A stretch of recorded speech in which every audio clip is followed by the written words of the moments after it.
Good evening, fellow heretics. Do we even have anybody? Is anybody even watching right now? We already have 2 viewers. What do you want about? Sorry, hi, 2 viewers. Thank you. I haven't started my life. Hey, this is. Can I hop in real quick because we're doing our Q&A. Sorry, 1946, the movie. They're talking about how the word homosexual never existed in any English version of the Bible. Their TikTok account follows me, and we've been talking. What's up, new friend? They follow me too. Really? Which is awesome. Weird because I disagree with them. Well, so even you disagreeing with the context of like Leviticus, the fact of the matter that the word homosexual itself didn't exist in the Bible prior to 1946, that's not contestable. I would say. That's totally fine. Yeah, absolutely. You can't. I don't argue that at all. We go back and forth on the Levitical thing all the time, and there's a Jewish creator, Mom Lineal, who explained the change from in Zakar meaning, so like the way that she posited it was that Zakar is a male of like who's an adult, which we have your bar mitzvah at 13, but is not of marrying age yet. That's how she phrased it. And my thing is that it's the context of all of Leviticus 18. First of all, it only applies to males, only applies to Israelites, and the entirety of like 6 through 18 references incest. So but we go back and forth on that. I think we just have to agree to disagree on that one because I think so. My thing is like it doesn't make sense for that to be a prohibition specifically against gay males and for there to not be a prohibition against lesbianism, and that's something that like rabbinical conversations go back and forth all the time on. It's like, why isn't lesbianism forbidden in the Torah? So, no drinking game? I don't know. Are we doing a drinking game? I have alcohol. No, not really. We're just kind of shooting the shit here. It's Wednesday, my dudes. It's Wednesday. Yeah, no drink. I am drinking, but I'm not playing a drinking game. Can you explain the curse of Ham at some point? I hate that. Yeah, the curse of Ham is, and Mason, you know about this, or because in Mormonism they say that is where black people come from. Yeah, it's not just Mormons, but yeah, they did that shit. Yeah, it's not just. I think Jehovah's Witnesses say the same thing. I might be wrong about that. There's the Prince of Egypt movie. I feel like it's that one. I think at the beginning of it they show Noah's Ark, and Ham is one of his grandchildren. Is that right? No, it's one of his Prince sons. of Egypt. Yeah, that's not Prince of Egypt. That might not be Prince of. It's one of those like Bible cartoon movies, though. There is like the same people who made Prince of Egypt. I think they made one about Noah's Ark, but I've never seen it. Noah and his sons are white, except for Ham, who they depict as a black man. Yeah. And so like the curse of Ham doesn't make sense at all for a couple of years. Is it even? Because it's like Ham is the one who saw his father's nakedness, which is a euphemism for he fucked his dad. But instead of cursing Ham, Noah curses Ham's son. Right. And I think his son is Canaan, right? So that it's like the curse of the Canaanites then. But it's called the curse of Ham. And until the late 70s, they treated it in the Mormon church as an excuse to preclude African Americans from holding the priesthood. And the only reason they changed their mind is that other state colleges would not play football with Brigham Young University because of their racist policies. So then the then president of the Mormon church, the prophet, turned it around. It's like, well, it used to be that way, but now God's okay with it now. So now we can let black people have the priesthood. It's like, fuck you. Yeah, I seem to remember that pretty vaguely. Yeah, well, we talked about it at length with Poogie Bear. Love Poogie Bear. Poogie Bear's in here. Can you all talk about Arsenal Koitai? See, that's a big thing with the 1946 movie. Yeah, that's the reason. Like Arsenal Koitai, it's a mistranslation, but my issue is for those who are not familiar with our back and forth that we've done so many times at this point. My point is in Leviticus, when it says man shall not lay with another man as is a woman, the word is zahar, which just means male. There's no connotation of age or even species. It's referring to sexual sin as a whole. And the whole point of this is you have to remain as pure as absolutely possible before you enter into the Holy of Holies, which is the direct presence of God. Because if you had any sort of blemish or sin or anything within you, you would die as soon as you got into God's presence. Like they would tie a rope around the priest's ankle, and if you went in there and then you died, they would pull you out. You know, that's the idea. So the whole, like, you have to abstain from sexual sin or sexual immorality of all kinds, be it orgies, incest, pedophilia, yes, masturbation, yeah, actually, and even consensual same-sex relations is included in that. So yeah, that whole scripture is about being as pure as absolutely possible so that you could enter into God's presence. Because that, if you have ever engaged in a same-sex relation with another person, consensual or otherwise, that is an offense to God, and you will die if you go into his presence with that. So that is what the Levitical law is referring to. So when this 1946 movie is out, I'm like, sorry, I have to disagree. And I will give the other side of that argument. Go for it, if you'll let me. Because yeah, no, it's like this is like the one thing that's like I don't think we have any other thing that we like disagree this extremely on. Yeah, it's good to have that though. Yeah, you know, echo chambers being what they are, we don't want to necessarily agree on everything constantly. So the thing is, the beginning of Leviticus, right? Leviticus 18, and I'll pull it up right now in ASB. First of all, it's you know, speak to the sons of Israel, right? Speak to the sons of Israel, say to them, I'm the Lord your God. You shall not do what is done in the land of Egypt where you live, nor are you to done what is land Canaan where I am bringing you. You shall not walk in your statutes, right? So, first of all, it's only to the Israelites. It doesn't apply to Gentiles. Jesus himself never opened Judaism up to the Gentiles. Paul did that. We've talked about that at length too. So that being what it is, and again, it only forbids gay men. It doesn't forbid gay women, which is a weird double standard that shouldn't exist. And then additionally, like the concept of lying with, and then more specifically, bedding. That doesn't simply mean to be like to have sex with. It more specifically refers to like an ownership type thing. Possession of, dominance over, and that's why like the concept of, if in ancient Hebrew Zahar does indeed refer specifically to like teenage boys who are considered men but not yet of marrying age, then it makes sense for that to be specifically a prohibition against like those types of gay relationships as opposed to lesbianism. The reason being that it's you know, it's exploitation. It precludes adult men from lying with teenage boys in a way that is exploitative. Hey, so mentors and students, and then like fathers and sons or uncles and nephews type things. So specifically that, and then even the word arsenkoitai, as Paul writes it, that word is used in other texts to refer to not sexual exploitation, but like economic exploitation. So like manipulating money. So that's just kind of another interesting part to it. But that, you know, so that man, bed, man, that like you're putting a double in there. Fucking Pointless Thorns does that shit all the time. It means man and bed, right? So again, if that is a prohibition for men for sleeping with men, where's the prohibition for lesbianism? All Edge No Point and a bunch of other Christians like to point to Romans 1:26-27. That whole thing is an act of God. It like we've talked about that before. It's God taking the Holy Spirit away from them. So whether or not you think they were already doing those evil things, then in Romans 2, he specifically is like, you know, why are you judging these people for that then?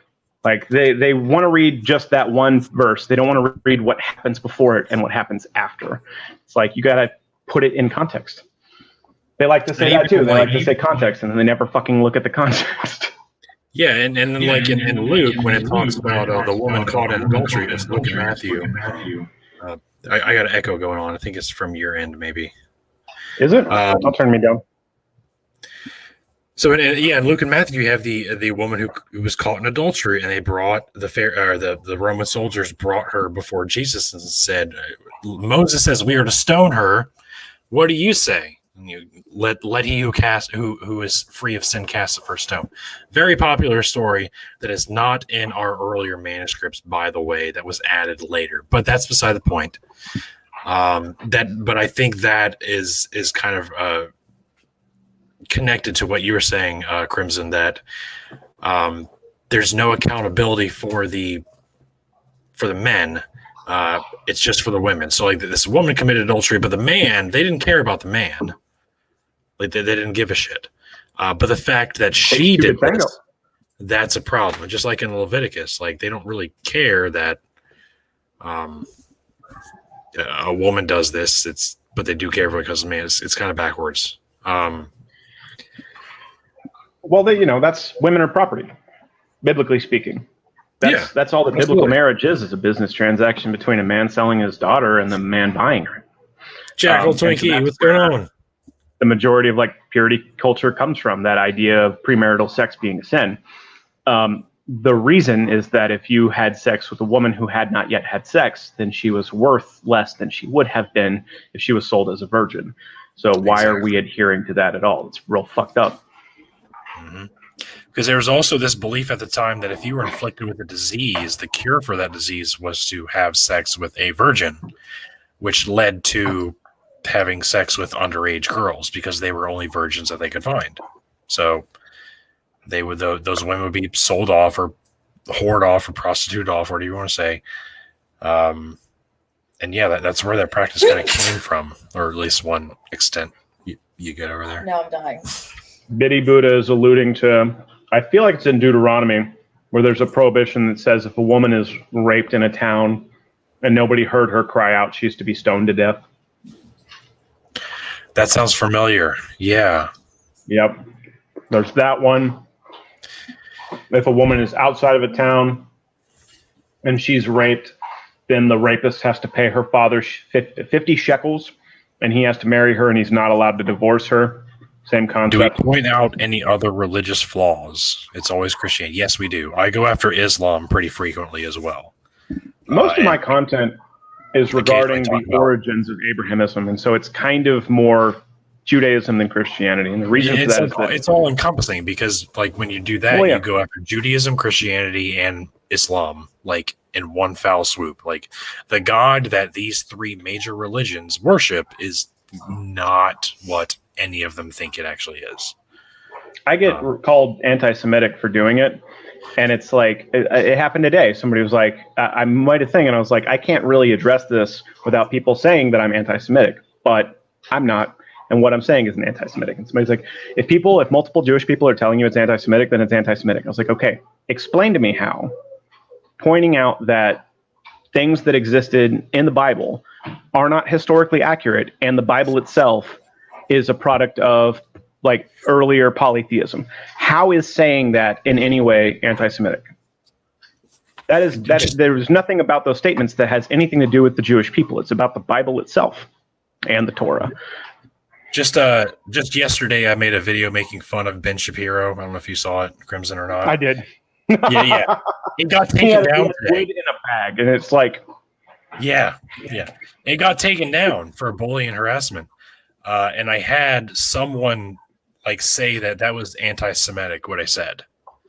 And I was like, okay, if I made the same joke about a black person or an Asian person, would that have made me racist? I didn't say anything about his race. Is Ben Shapiro Jewish? Fucking weird. They were like, yeah, it's anti-Semitic. And then this morning I woke up and it was removed for harassing and bullying. I'm like, really? Really? Because he's Jewish, I can't like fucking make fun of how fucking weird he is? I thought Ben Shapiro was Christian, first of all, and secondly, like, he's nothing. Jewish. You didn't mention religion at all in that video. Exactly. I don't know. And like, there's an argument that like dehumanizing Jews is kind of what caused Hitler to, or a form of propaganda that Hitler used. But like, that's not what's happening here. Like, you're stretching really fucking far. This is where like the left or the progressive liberal, whatever you want to call it, fucking get on my nerves. Like, you're reaching. Yeah. You're looking for ways to make things that people say offensive. Because there is no such thing as cancel culture. We'll say that, but there are times where people take like offense too far, where it's like they want an excuse to censor people, and so they'll claim bigotry when there isn't any. Now, if there's bigotry there, absolutely call it out, crush that shit. It deserves to be crushed. But that, that's we need to start selling those shirts. I need to do the design where it's no religion is above criticism, right? Right. No religion is above criticism. No religion is above analysis. And claiming that any statements to the contrary from your religion, from a theological standpoint, claiming that is anti-Semitic or in any other way bigotry, precludes people from like analyzing your religion. So I don't know. Real quick, I'm getting a lot of feedback from my comments on my live on TikTok, and I can't respond to all the things that you guys are saying, but I hear what you're saying. I am reading them. But yeah. So thanks for the gifts. But yeah. Don't mind me, I'm still eating, as I do every show. Oh, yeah. Sorry. We got any questions coming in? I don't see anything on mine. Let me find something. Yeah, ask a question. Give me something I can go on a tangent. Give us something to talk about. Crimson can eat his dinner. It doesn't even have to be religious. Let's do some nerd shit. It's nerds and heresy, after all. Come on. What do you got? You want to complain about the Mortal Kombat movie? I fucking do. All right. I fucking do. Listen.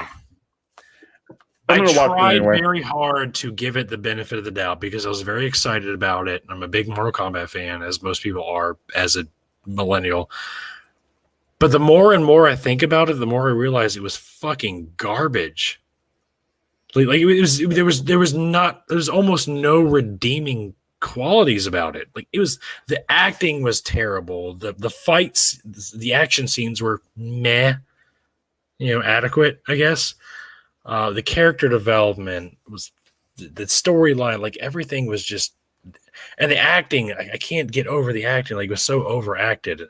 Like, there were 2D characters. Every character was two-dimensional, but they overacted in their two-dimensional role, which is weird. And again, Kano is the only exception.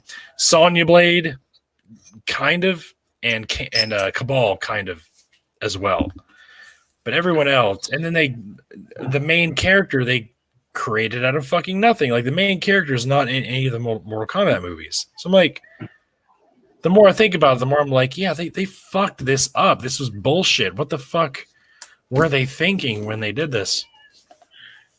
Jesse Alexander said that the reason your Ben Shapiro video might have gotten taken down was because of the lizard person comment. But I'm pretty sure you called yourself a lizard person. You didn't call him a lizard person. No, I called him a lizard person.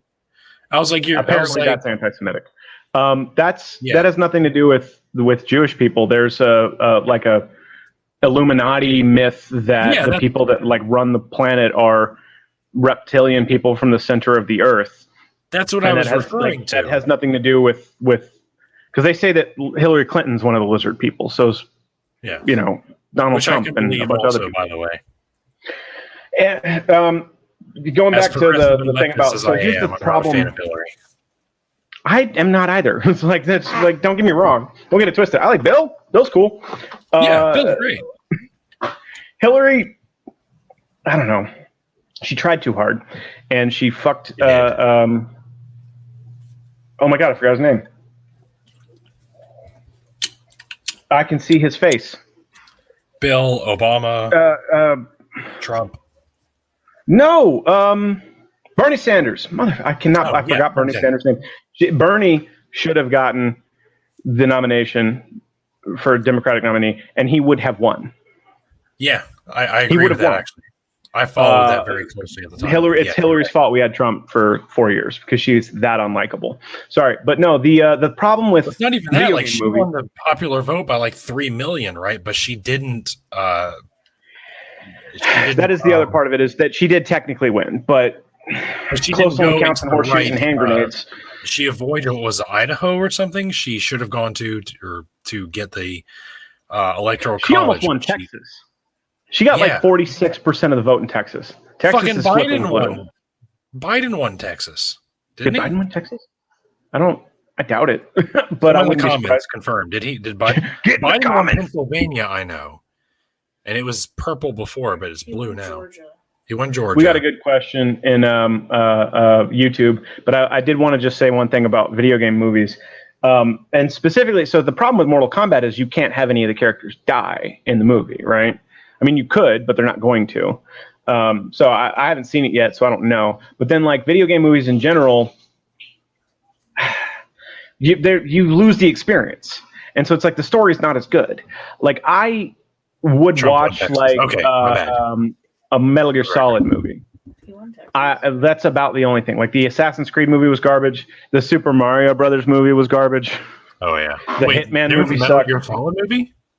I said if there was one, I'd watch it. But that's like they'd have to have like, I don't even know who could play Solid Snake today. I really liked Resident Evil, but just the first movie. Oh, okay. I was about to say every movie after that was garbage, but the first movie, like, even though they invented this character, like, what was her name, the Red Queen or whatever, Alice, yeah, reference to Alice in Wonderland. Like, even though that character was like kind of created out of, like, that was still a really good movie. But every movie after that was just garbage. And they're still fucking making them kind of like Fast and Furious movies. Jackal, they made Bowser a dinosaur, and they made the Goombas like those weird, like, giant people. I don't know. That whole thing was terrible. Like, they needed the jump boots. Mario wasn't just like good at jumping. That was awful. It was awful. It was awful. Okay, don't even start. Do you remember the Legend of Zelda cartoon? I'm sure you do. Well, excuse me, princess. Yeah, and Link fucking talked a lot. Yeah, that was a mistake. His entire goal was to get a kiss from Zelda, and it was fucking weird. Like, flawless victory. Yeah. It was like the CDI games. It was terrible. Charles, I can't remember his last name off the top of my head, but he voices like all of the Nintendo characters. He voices Mario and Luigi and I know you're talking about other people. Charles, it's like he's got like a French last name. It's like it's nice in video games. It seems that way. But no, we're hammering heavy on our nerdy segment here tonight. He did a thing where they're like, how would Link talk? And he gave him like a British accent and was like, okay, it's a good thing Link doesn't talk. Leave him as the mute protagonist. Don't give him a voice. I did want to go back up. So back on theology TikTok. Sorry, Nathan Chambliss asks how Adam and Eve or Noah's family populated the earth. Was it incest, or were there more people than the Bible says? Noah, it would technically be incest. Adam and Eve were not the first humans in the Bible. Genesis 1 has a separate creation myth. Humans are made in the image of the Elohim before the formation of the Garden of Eden. So that's why when Cain leaves the land of the Garden of Eden, he goes east to the land of Nod, which is a metaphor for wandering, which is a reference to the nomadic territories. He takes a wife who is a Bedouin woman and founds a city, right? Noah's Ark is a little weirder. And here's the thing about, like, more specifically Christian folklore, is that they would take the mythologies of other peoples and change them to fit the Bible narrative so that they could subjugate them, but convert them more easily. They did it to the Irish mythology, the Celtic mythology. They said that the leaders of the Tuatha De Danann were like Noah's grandchildren. They changed them from being gods to being humans. And they did it in more places than just that, but that's the example I can give you off the top of my head. There's another theory, like I was taught in actual Bible college, that the narrative of Adam and Eve is just one narrative of others. Like, that was just one people group and there were others. Like The that's the way they Israelites. explain away the incestual nature of how human beings came to be. Which of course is bullshit. It's just a way of trying to explain away the obvious flaws in the origins of their religion. But what do you do? So that's the thing. That's where it's like, people, we were talking about being anti-Semitic earlier. This is where I more respect Judaism than Christianity, is because they know this. And, they're not a monolith. Don't get me wrong. Judaism is a monolith. There are different beliefs. But for the most part, they know and understand that they're just mythology, that they're just parable. They don't have to be true. And so that's the thing about the flood narrative, is it's like, that's immoral. Don't piss off God, right? And they don't take it literally. Figure that one out. You're not taking your mythologies literally? Oh.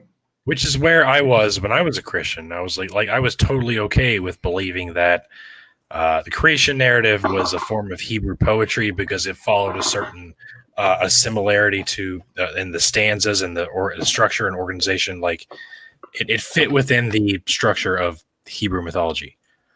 So I could accept that. I could accept Noah's Ark being pure mythology or allegorical. I could accept. Same thing with Moses in the Exodus. Like that took me a little while longer to accept, but eventually I did. And like Job, like, okay, it's all mythology. And then at some point you're just like, there's so much of the Old Testament that's mythology that's based off of other older mythologies of pagan origins. What's real and what's not, and then it bleeds into the New Testament as well. And you're like, a lot of the stories about Jesus and Paul even closely replicate the works of Homer, the Iliad and the Odyssey. Like how far does this go? And that's a big question that I struggled with. I got a question on my TikTok. If Jesus isn't real, why do we use AD and BC? So I use BCE, which is before the Common Era. Yep. And there's another one for AD. I don't remember what it is off the top of my head because it's after Dominion. No. So if Jesus isn't real, why do we use AD and BC? Okay. If Thor isn't real, why do you say Thor's Day? Because that's where Thursday comes from. Thursday is Thor's Day. Wednesday is Odin's Day. Monday is Mani's Day. Tuesday is Tyr's Day. All of the days of the week except for Saturday come from Norse gods. So go fuck yourself. Unless it's a genuine, if you're asking a genuine question, then there's your answer. I don't know that. How could that possibly be a genuine? If Jesus isn't real, why do we use AD and BC? If that was a genuine question, I'm sorry, I told you to fuck off. But I have this bad habit. If it was like a smug question, then. All right, what problem I have? I'm trying to get over it, but I automatically assume the best in people, and it's fucking dumb. Well, they said, "Wow, I didn't know that," so maybe I am being a dick. I'm sorry if I was being a dick, but I'm because we don't know exactly when the fucking Earth was made, so we can't give that a number, and we've been using this number, so we're just going to keep using this number. Is it now Common Era instead of AD? Yeah, it's because they call it as before Christ and after death, but it's before Central Area and after Dominion or Anno Domini. And Anno Domini. Yeah, well, Anno Domini is after Dominion, so it's after the Dominion of Christ or whatever. But so yeah, I guess I should just start using CE then. Is there another one that we can do with 80? Well, okay, fuck. Oh, I got a new follower. Thank you. And Ancient Smite. Ancient Smite. Thank you for following me. I made him mad. I'm sorry. I am sorry. But we do. We get constantly slammed with people who think that like they owned us because they made some dumbass comment like that. And I thought you were being serious. I didn't think it was an actual question. I don't know how to read that's very common. So don't take it personally. Yeah, and at some point we get fucking tired of hearing that shit over and over again, and we just get aggressive about it. But there It's are like, people who are you don't genuinely believe in asking things you can't see and hear, then why do you believe in gravity and wind? It's like, because yeah, you can exactly. see Oh, gravity so and wind. Fuck. if we evolved from monkeys, why are there still monkeys? Like fuck you, fuck your couch, open a fucking book, read it, and then go fucking start a shotgun. All right, because I'm fucking tired of answering this question. But at the same time, there's people who are genuinely just curious. Hey, so yeah, it's easy to become cynical towards these questions. So sorry if we do to anybody who's genuinely curious about them. I don't know. That's such a weird way to phrase it. If Jesus isn't real, why do we use AD and BC? It's like we use them because Western civilization was Christianized, and so these are the words we've been using for however many centuries. And it's just like when people sneeze and you say bless you. Yes, Grumpy, thank you. Anno Domini, yeah, but yeah, that's still after Dominion, or I think it's after Dominion. I don't know. I need to brush up on my Latin. I'm rusty. Isn't it after Dominion? I think so. I don't know. Oh no, because Anno is year. So in the year of our Lord. Hey, Christinal. All right. But yeah, no, it's like people sneeze and you say bless you. That's just a thing you say. Or when atheists say, "Oh my God," that doesn't denote a belief in God or that God is real. It's just common vernacular. It's something you've been saying for years, and so it's hard to break that cycle. You can say instead Gesundheit. Start practicing, I guess. I don't know. Yeah. Hell, I'm polytheist, and I still say "Oh my God" on occasion, and like try to substitute gods instead. So. I usually say "Oh my glob" as an Adventure Time reference. Oh, that's awesome! Oh my glob! I need to finish Adventure Time. Sorry, you didn't finish it. I just watched the movie. Like, there's a movie. I think I watched. That's what I'm saying. Like, there's a BMO movie, and then there's a movie about Fucking things open. What's the other one? Yeah, I definitely didn't see the BMO movie. No, I think I watched the first 2 seasons. And I've been meaning to finish it, but it's like I haven't even finished. I have a Supernatural tattoo, and I haven't even finished Supernatural. Granted, I'm halfway through season 15, so I'm Adventure Time gets fucking trippy. It gets trippy as fuck. Like it goes into like, yeah, you just had to watch. It gets like, it goes out. There's crazy because it's supposed to be like after an apocalypse, right? Yeah, it's like all the creatures are like radioactive mutants or something. Hell, the opening sequence has an undetonated nuclear bomb.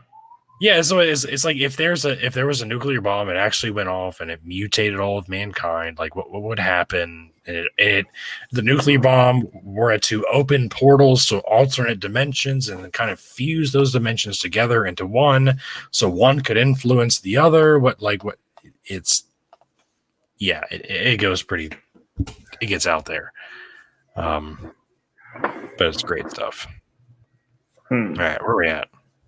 I don't know. I don't have any like questions. People are talking about human time scales and why they line up with certain gods and goddesses, which is interesting talk. But I got plenty. Where there's design, there's a designer.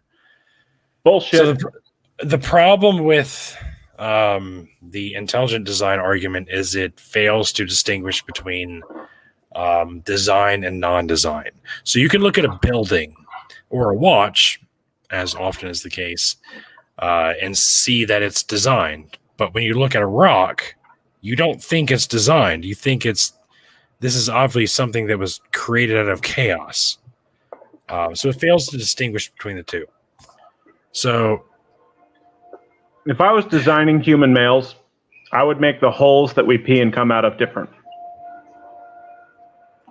Speaking of which, I have to demonstrate that fact and go pee. I'll be right back. No worries. If I was designing the Earth and humanity, I wouldn't make the sun cancerous.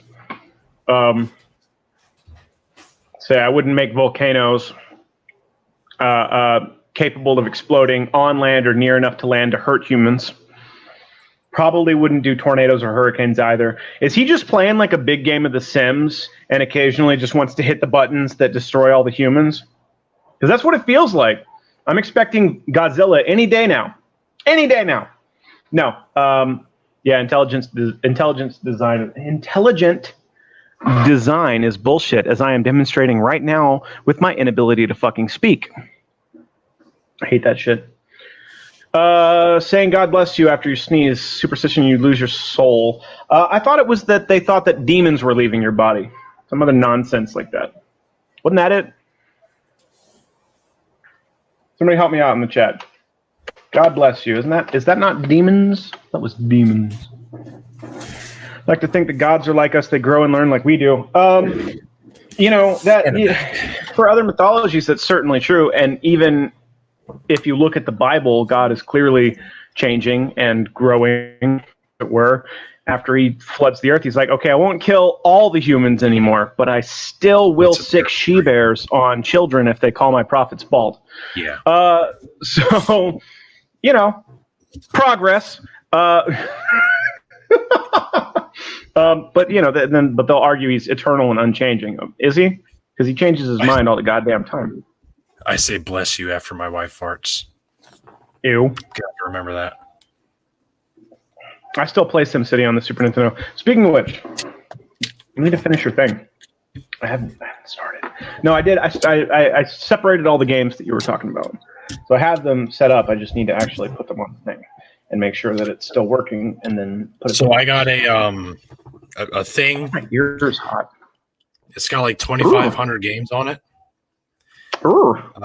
It doesn't have a lot of the ones I want. Like, it doesn't have Legacy of Kain or a bunch of others, but it has like Tomb Raider on it, and it has Ocarina of Time, but I can't save on Ocarina of Time. So I cleared the entire first temple, the Dooku tree, and I tried to save, and it didn't save. I just had to start all over. It was like, this one will save. I need to look into doing N64 for you, but there shouldn't be an issue with that. And it's so I know those, and they have just like the standard GUI, and you can't really like edit or change anything, but you can look through the. Hey, Adam.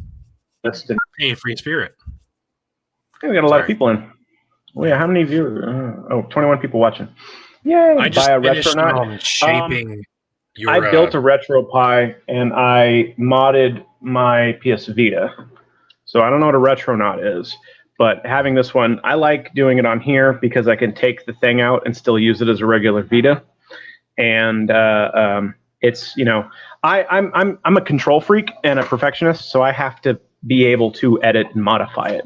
And a lot of those third-party ones don't let you do that. So I just think it's better if you do it yourself. I just finished your putting primer on your second axe. Yes. So it's coming along. It's like the only thing left to do is to paint it and put leather wrap around the handle. So it's coming along nicely, and I'm pretty happy with how they're turning out. I'm going to use them to do like Perun videos because he's supposed to have an axe. They're gonna feature. I'm making a power pole essentially for Sung Wukong. There's an actual name for that stuff, and I can't think of it or pronounce it even. So, but dude, I did that. I have one for Jablanc I haven't done yet. That's going to come. I need to do more of the God videos. People love them. Yeah. DNT asks thoughts on people saying science is a religion. There is two different definitions of a religion. The problem is science is not based off of blind faith. Science has proven itself to be reliable time and time. Science does not take a position prior to performing the experiments. Like, science does not claim to have the answers first and then find a way to support the answers. It's called eisegesis, as opposed to exegesis. So when people say in debates, oh, you have faith in science, like, I want to be like, sure.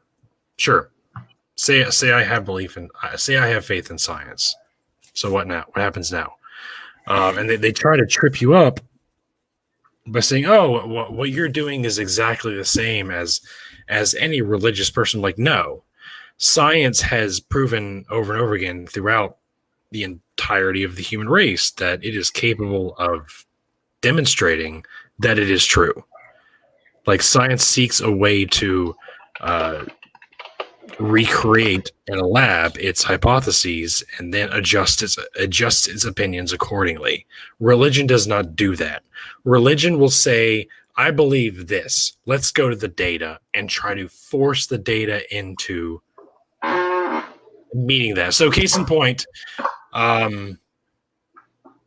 too long ago, I made a video about carbon dating and the Enuma Elish.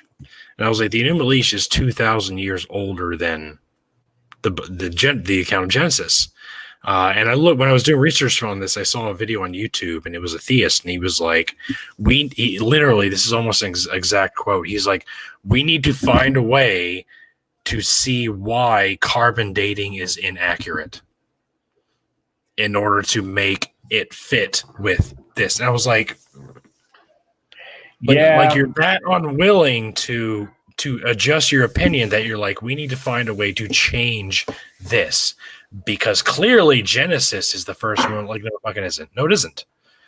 So like they creationists will do that. They say that not only so either they'll claim that dinosaurs were killed in the flood. They didn't make it to the boat. They'll say that, or they'll say that like dinosaur bones and other fossils and carbon dating were inventions of Satan to challenge their faith.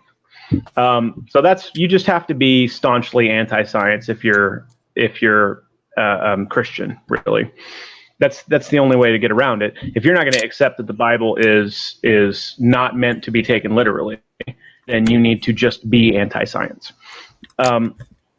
So I think the reason that people say that, well, they're like, oh, science is just another religion, is because there are people who, I shouldn't say like blindly follow science, but like the point of that is they're like, okay, well, people will just trust what their science books say, and they don't look into it any deeper than that.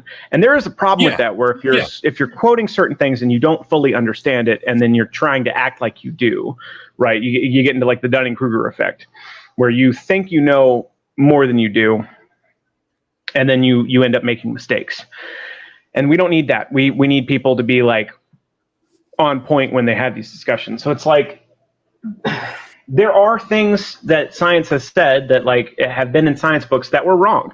But the difference is that when science observes changes to what they thought was true, and now they have like, okay, well, this is the truth now, it adapts, it changes. Religion does, well, Christianity doesn't do that, I should say. There are other religions who will, but Christianity is so fucking like ironclad in what they think that their Bible says that they don't accept anything to the contrary. But the problem is they don't read it, they don't understand it, and so they just have it read to them, and that's blind faith, right? Whereas science itself, and then the people who like are pro-science, adjust our beliefs as new information. Well, I shouldn't say beliefs, but adjust what we know as new information is provided. So it's not a religion. I don't know. Yeah. I hate those arguments too. You get the same shit where it's like, it's your not faith is just as blind as fundamental. No, fuck it isn't. Which is what Christians have. They have blind faith. Like, we don't have blind faith in science. Like even still, like being an atheist just means you don't believe in God. Like you can be an atheist and be a flat earther. You can be an atheist and be pro-life. You can be an atheist and be pro-Second Amendment. You can be an atheist and be, whatever. Like being like not believing in God that's the only thing that we have in common, or at least not believing in the Abrahamic God.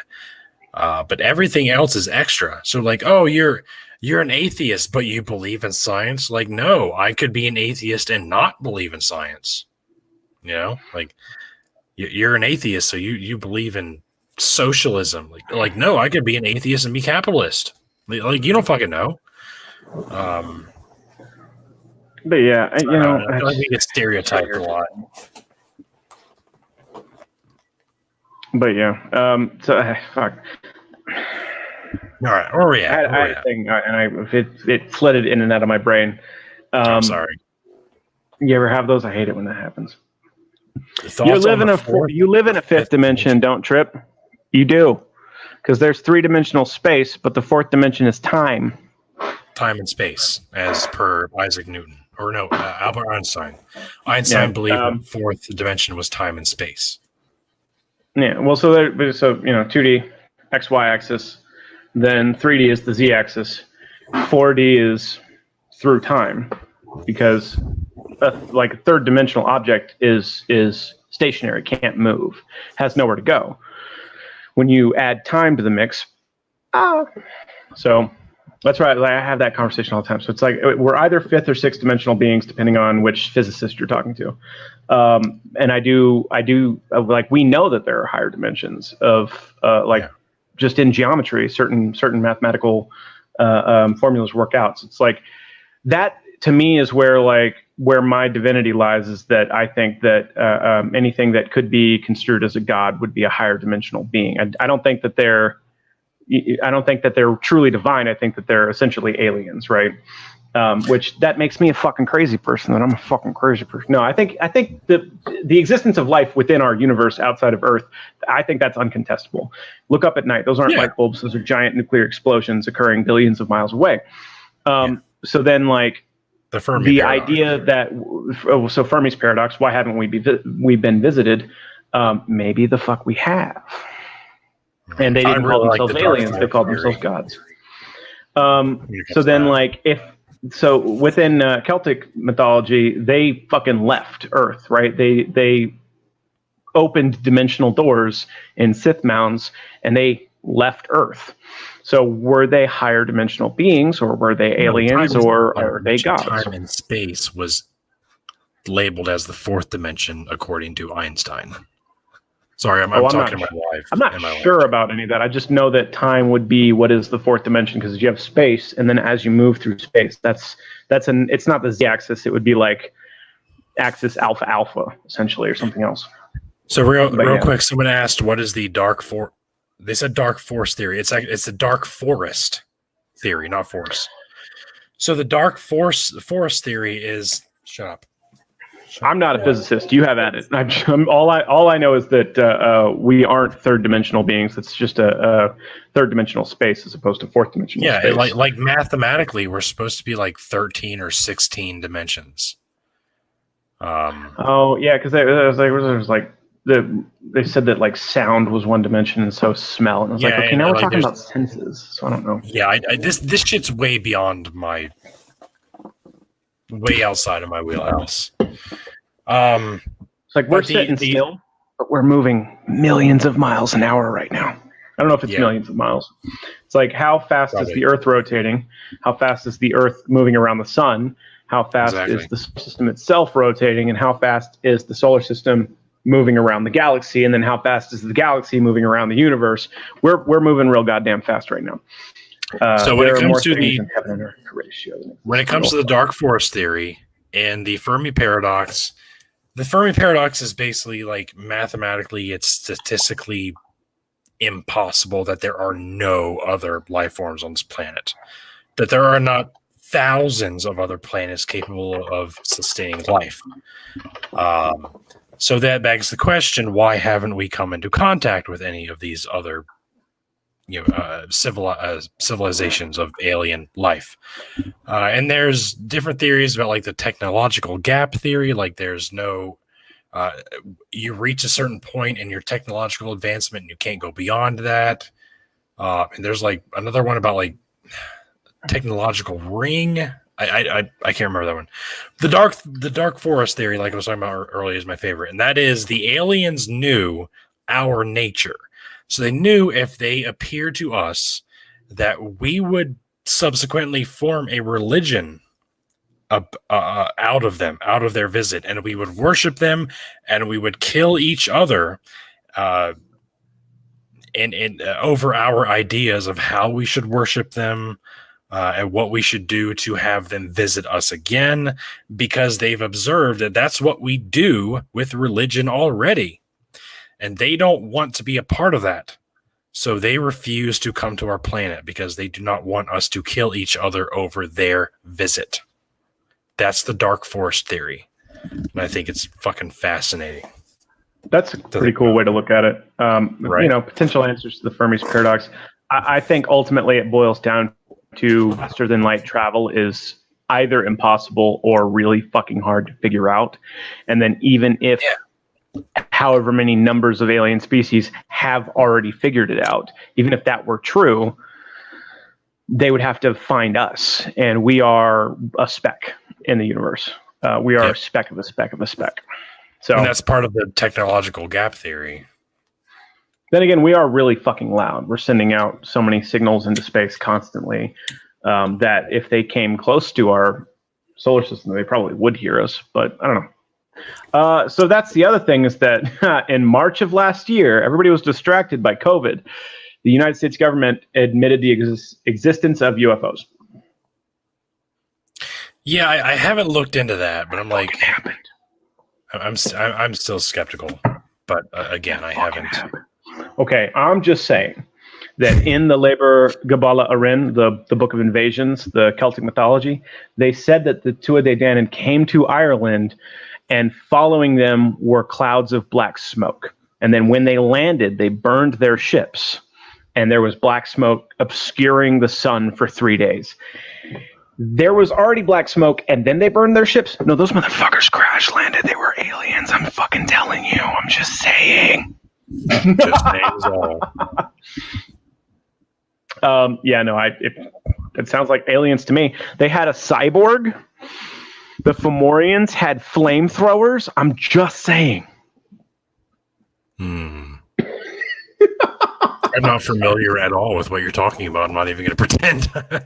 No, it's Celtic mythology. To me, so the first king of the Tuatha De Danann's name was Nuada. Yeah, he lost his arm.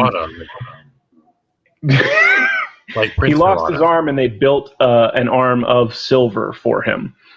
An arm of silver. Like that's a motherfucking cyborg. Okay, that's the first cyborg story in history that I'm aware of. I'm just saying. Somebody in the comments talking about how everybody just ignored that the government acknowledged the existence of UFOs. Well, they didn't do it very loud. They didn't like come on and have like a press conference about it. They just like quietly released public documents that had been what's the word I'm looking for? Sorry, classified. And now they're no longer classified. And they're like, these are about UFOs. And we have certain fucking videos that are like real videos that were not doctored. There's one from the Mexican Air Force in like 2007. Might be a little earlier than that, where like a dozen bright lights flew up near one of their jet, one of the jets of the Mexican Air Force. God, I can't talk today. Paused, like hung in midair, and then took off. It's like it's a weather balloon, light refracted off of a swamp cloud in Venus. You know, like, shut the fuck. It's like I'm just saying. Gotcha. That's the one like conspiracy theory that I would absolutely be a part of is fucking UFOs. Like aliens are real. I'm just saying. And so have they visited Earth? I don't know, but probably. There's a lot of UFOs. All right. So what other questions have we got from you guys in the live stream or the live on Matalk Talk? Well, you don't want to just keep talking about aliens? Whatever happened to that Area 51 raid? Did they do that? No, they like staged for that, and then they just never chickened out. Yeah, they bit kind of like when they stormed the Capitol. You know, they got in there, and then like curfew came around, and then they all just fucking went home. Like they didn't have a plan for the Capitol. It's like you're going to go take over the government. How? Yeah. Area 51. All they had to do was just walk through the gate. Just have a shitload of people. They can't kill you all. Are they going to? Just walk in and find out what's in there. They're not allowed to. So how many guards are in there? Would they keep them? Well, I don't know. It is Area 51. Maybe like they'd get there and then like the cameras would shut off and then like Tesla coils would come out of the soil and just vaporize everybody there. And then the cameras would turn back on like an hour later and be like, everybody left. I don't know what to tell you. Like a Clash of Clans type fortress. That's what that made All me think the family members of everyone in attendance would get neutralized. Or is it neuralized? Neuralizer? Neuralized, yeah. Just saying. Erase your memory. Men in Black. Okay. You said you don't believe in the God of Abraham. What God do you believe in? I don't believe in any God. Technically speaking, neither do I. What's up? I don't think they're gods. I just think that they are fancy aliens who figured out how to co-opt their magic. Oh, so you think the like the Pantheon is oh shit, Atheist Troll wants to do a live with me. Hold up. Hold the fuck up. What's up, Jeff? I'm just gonna piggyback off of you to get more viewers. That's fine. I'm for it. The Atheist Troll has requested to do a live with me. If you don't know, Jeff, we're doing my Q&A on my YouTube channel. So yeah, you're in the house. Yeah. Atheist Troll's in here. Give him a follow. His account has been banned probably more than anybody else's. This was getting pretty close, actually. Pretty close. Okay, I think we're gonna be. I've already started the Atheist Troll. The next one, I just forget what it's called. 11? Is it 11 at this point? Yeah, I think I did it with. I think I did Atheist Troll with ones as opposed because I think the word troll immediately puts me into an algorithm that is like, oh. Oh, that kind of makes sense. Yeah. All right. So we'll see if that helps. Because I've been good. I've been very good. I'm not ripping any books. I haven't cussed in any of my videos, which apparently I can't do. I did get one flag on a comment in which someone made a death threat towards me in a comment, and I said, I don't negotiate with terrorists, to the person who sent me a terroristic threat, and I got flagged for my call. Wow. You got flagged for saying, I don't negotiate with terrorists. Did they get flagged for making a death threat? No. I tell you, TikTok supports the theists. They do. TikTok's so fucking weird.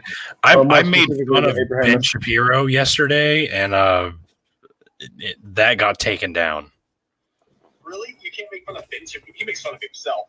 Yeah, exactly. That was my whole point. It's like, oh, you fucking burned yourself. Like you. But some. I don't get it. I don't understand what he is. I don't either. That's why it got banned. I said he's a reptile wearing a skin suit. Do you want to give Jeff the StreamYard code? I can. Jeff, you want to join in our live stream?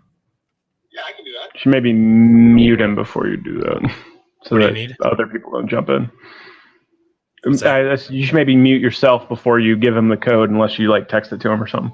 All right, I'll mute myself. Oh, yeah.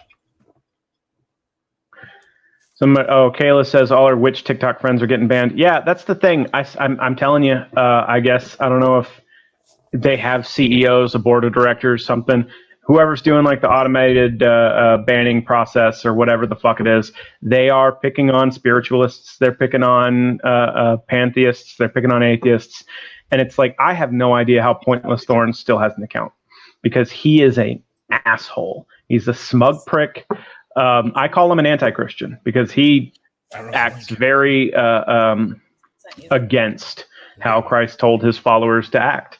Well, for the most part, like there's the part about selling your clothes and buying a sword, but just in general, like VA. Yeah, I turn know your other cheek, love your neighbors. No, that dude is full of piss and vinegar in the worst way possible. I'm telling you to just verbally tell it to Jeff what it is. Yeah, just read out the link. I'm sure no one will actually copy. Just tell it to me over the chat. Lance is in our YouTube.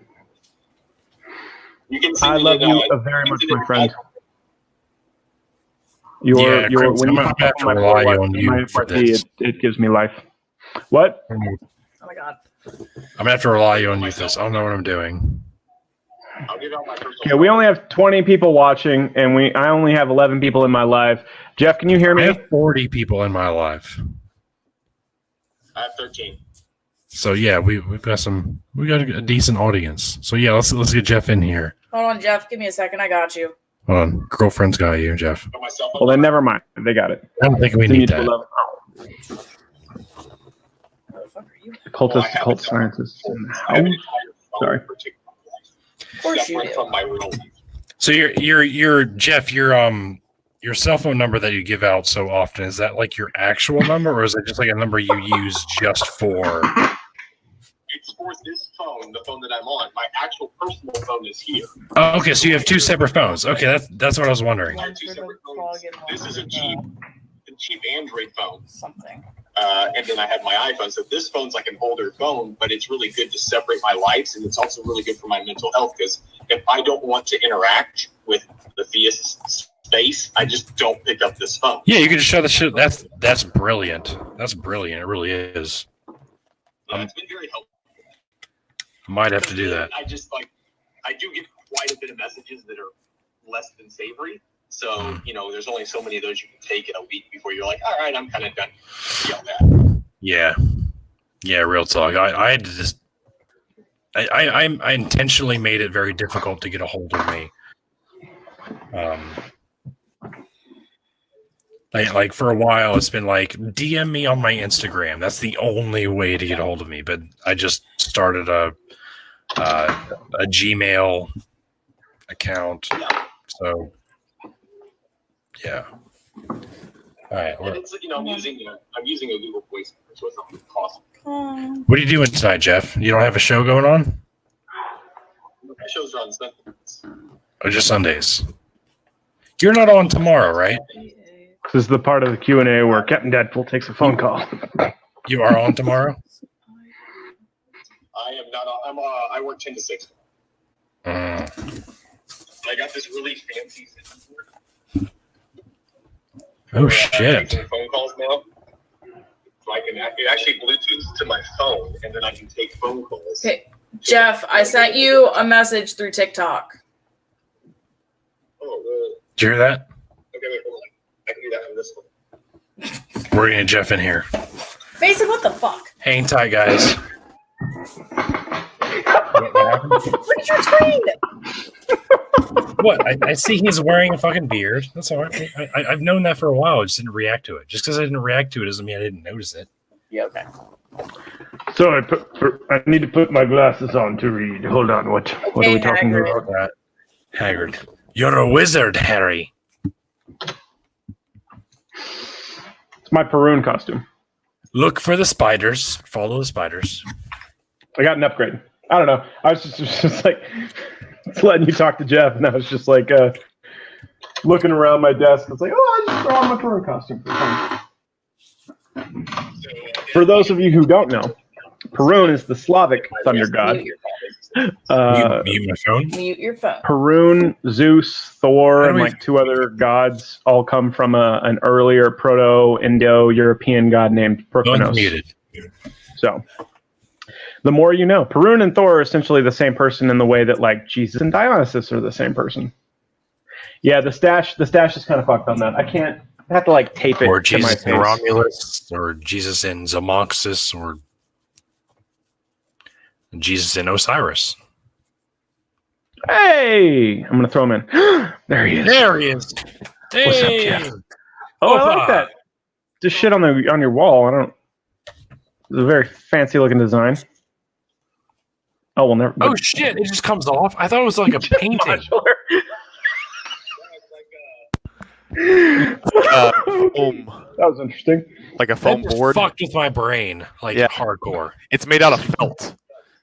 It's Just felt. ripped part of your wall off. Can you felt it for me? Phil felt found.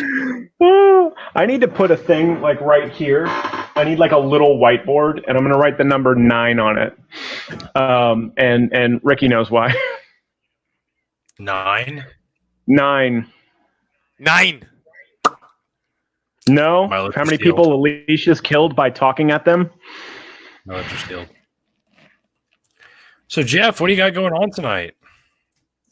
I have. I was working on some of my soundboard stuff that I use for Call of Duty, and I've been trolling some Call of Duty games. It's been fantastic. When people speak ill of me and they say something, I record them, and then I play them back to themselves after they call me a name or something. So, and I capture some weird stuff, like Shade house. stuff like that. This is my favorite, and I don't want to stereotype this guy, but this is one of my favorite clips I've captured. Look at my kills. Look at my fucking kills. Look at me on the fucking leaderboard. I suck. All of this because at the end of the game, we were like, dude, you kind of suck. I don't know. That's part of the reason why I just don't play online games anymore. I used to play Smite a lot with my brothers, and people, like, win or lose, people are such fucking assholes after the game, right? And so, like, we won, and what are you supposed to say when you win? Good game, well played. And this dude gave me shit because I play Ymir. Okay. I main Ymir. I love Ymir. Ymir's a lot of fun. And so he's like, I remember when I played a god other than the god that I'm like currently playing. I don't remember exactly how I phrased it because it was like 6 years ago. It's like, you're really giving me shit because I'm good with the person that I main? Well, I mean, step one Fuck is you. blame the other persons for their mic? character selection, gun selection, or gameplay style. It's you suck, you're camping.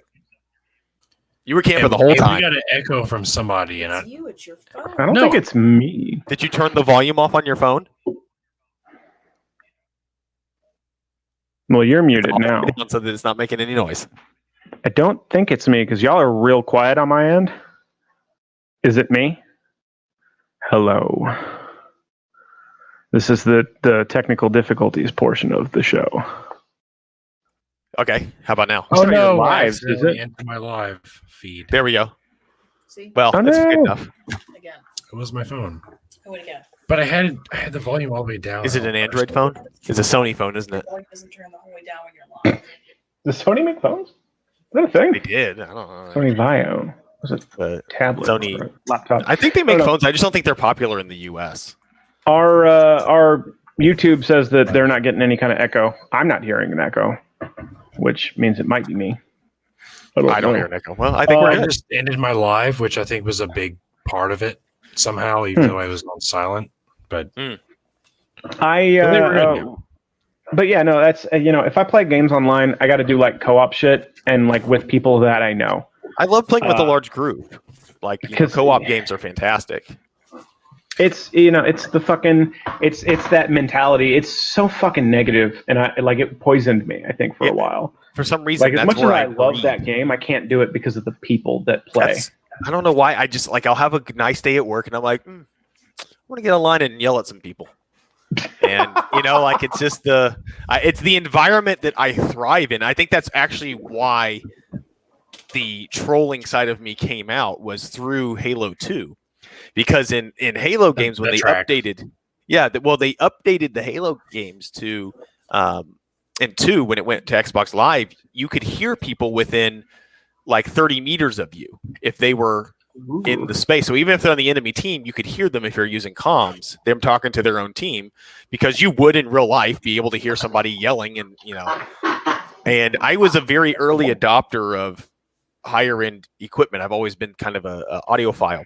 So I had surround sound before surround sound was really that prevalent in gaming, and Halo was also one of those games. And on top of that, I have really bad eyesight. My eyesight isn't great, so I use my ears a lot more. So when playing those games, I could hear these people. I could hear them. I knew where they were. I could hear their footsteps, so I was really good at that time because I had an unfair advantage. But it would be so much fun to hear somebody talking, and they can hear you. You can talk with them, have a conversation if you're within 30 meters, and be like, I'm going to get you. I'm coming after you. And they're like, where's the, I'm coming behind you right now. in And then you true stab trolley them. fashion. Yes, in a completely trolly fashion. I hear you walking. Stab them in the balls. Yeah. I can smell you. Can we go back to this? I fucking miss LAN gaming. Fuck playing Yes. games on the internet Yeah, with people. LAN I parties. miss taking like 6 fucking Xboxes Dude. and a bunch of TVs to somebody's house and green destroying Ethernet their cables. living room and playing with like 16 fucking people cross, on just physically in house. So there, if you have an original Xbox, there is obviously that's fun. But before Xbox Live, how did you play online? So I you don't could fucking actually through dial-up. This was doable before Xbox Live. You would run Ethernet to your network inference card on your computer. I can smell you. Well, that too. And then you would dial in, and there was a service called XB Connect. And XB Connect was the predecessor to Xbox Live that was kind of thrown together. It would show you like LAN games, even though you weren't on a LAN. So other people could play. You could find them. XB Connect still exists today for people to play online without Xbox Live on original consoles. I know that I was trying to find this. I know that the Super Famicom in Japan had internet access, which we didn't get in America until like I think the first Xbox and like PlayStation 2. Mhm. But they had an uplink that they could like actually download games onto their consoles. So that's kind of cool. Just the history of like video gaming and the internet in general. There's a game called Game Dev Tycoon, and there's 2 really cool things about that I loved. So I liked like the cookie clicker and development, like Roller Coaster Tycoon games. I was obsessed with them, hyperfixation, for probably about 2-3 years. You just And dated that yourself one actually with the Roller Coaster Tycoon reference. I love Roller Coaster Tycoon. Roller Coaster Tycoon. That was the where you set it up shit so that back they in all the die. day. Roller Tycoon Talk about 3, dating number 3. myself. I learned how to I program. feel like y'all are so old. You use AOL. Like, yeah, fuck, we use AOL. You goddamn right. I used AIM. And I was at Net AIM Zero. We had Net AIM. Zero. and fucking Roller Coaster Tycoon. Like, talk about dating yourself. I learned how to code. I learned programming language from a game called ZZT, which was made by Tim Sweeney in 1991 in his garage. And Tim Sweeney of Epic Games. Like Okay. that was like the first thing he did. And it was like you just had a little smiley face and you could move in 4 directions and shoot arrows. And it came with a couple of games, but there was a huge community of people who made games for that system. Or, well, for that program, I should say. It's MS-DOS. And they're still going strong. There's still a community called Z2 or something. But no, what about arcade games? Like, what was your... Oh, huh? What about arcade games, like a cabinet? Like, did you have a favorite arcade cabinet game? Mortal Kombat 2. I suck at those Teenage games. Mutant Ninja Turtles. That was my time. absolute. Like, I think they I had would an go to arcade the cabinet skating for that, rink, too. and when I was tired of skating, I would play Mortal Kombat 2. Hey, That you was look my like you shit. skate. I can But just see yeah, you at the so skating rink, here's the rolling thing up, about Turtles in flipping your Time. hair, and showing someone a Bible. I was if y'all don't pretty know decent. this, That was pretty decent. there's not a gonna lie. sequel to Turtle in Time coming out. Well, to the old like arcade style Teenage Mutant Ninja Turtle games. It's Yeah. like Shredder's Revenge or something. It's supposed to come out X-Men, like yes. Shredder's Like a Revenge. 2D scroller? Yes. Yeah, like a side-scrolling, so updated art. So it's not pixel art. It's Yeah. smooth lines, vector images, but it's kind of like they did the Scott Pilgrim game. Sure, yeah. So yeah, side-scrolling, beat 'em up, and you can pick any of the turtles. And I think they get like special costumes or like things. So like I think Roth gets his Mecha Roth thing. I'm not sure. I I'd have loved to look at it Rush again. That's supposed to come out this 2049. year. Which one? Rush 2049. So they had a Rush 2049 at Walmart, and my mom would go weekly shopping at Walmart and give me like $2 or whatever to go play Rush 2049's driving game.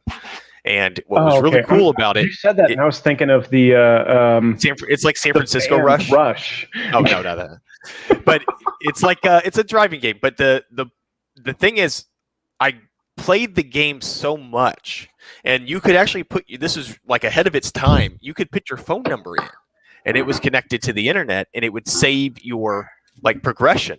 So as you came back to the cabinet, you didn't have to start from that, and also the like leaderboards were up. I played that game so much that I knew all the shortcuts. I knew all the cars. I had better upgraded stuff. I could like $2 would be like an hour. I'd be all right because I could win the games and keep playing. There's a guy that refinishes. I was talking to J Mike about this because J Mike's really big into cabinets, and there's actually a guy he knows in Marietta, and they have a Rush 2049 right now, and they only want $2,000 for it, and it's in like perfect condition. I don't know where the hell I'd put it. I don't have a basement. I don't have that space.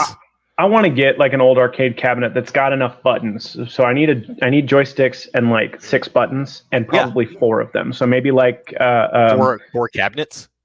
Well, I want one, and then I'm going to repaint it, and I'm going to put a retro pie in it so that I have an arcade cabinet in my house that you can play like any game on. Perfect. Yeah, that's pretty.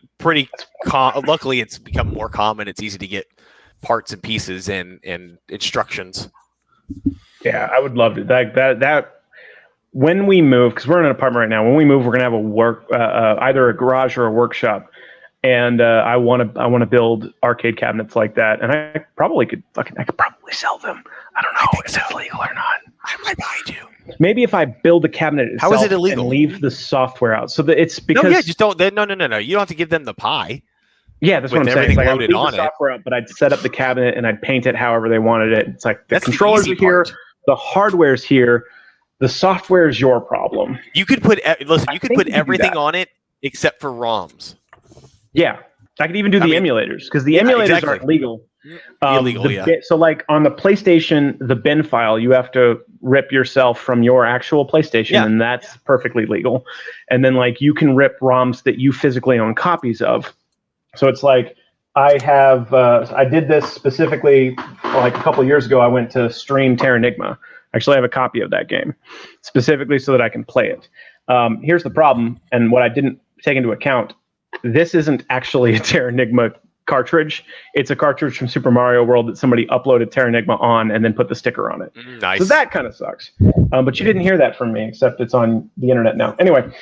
But you didn't know. You didn't know. It's not like you were committing a crime, Nintendo. Yeah. But I could put all the emulators on, but like leave bin files off for the PlayStations, and then just not put ROMs on it. It's like that's up to you. But here's the cabinet.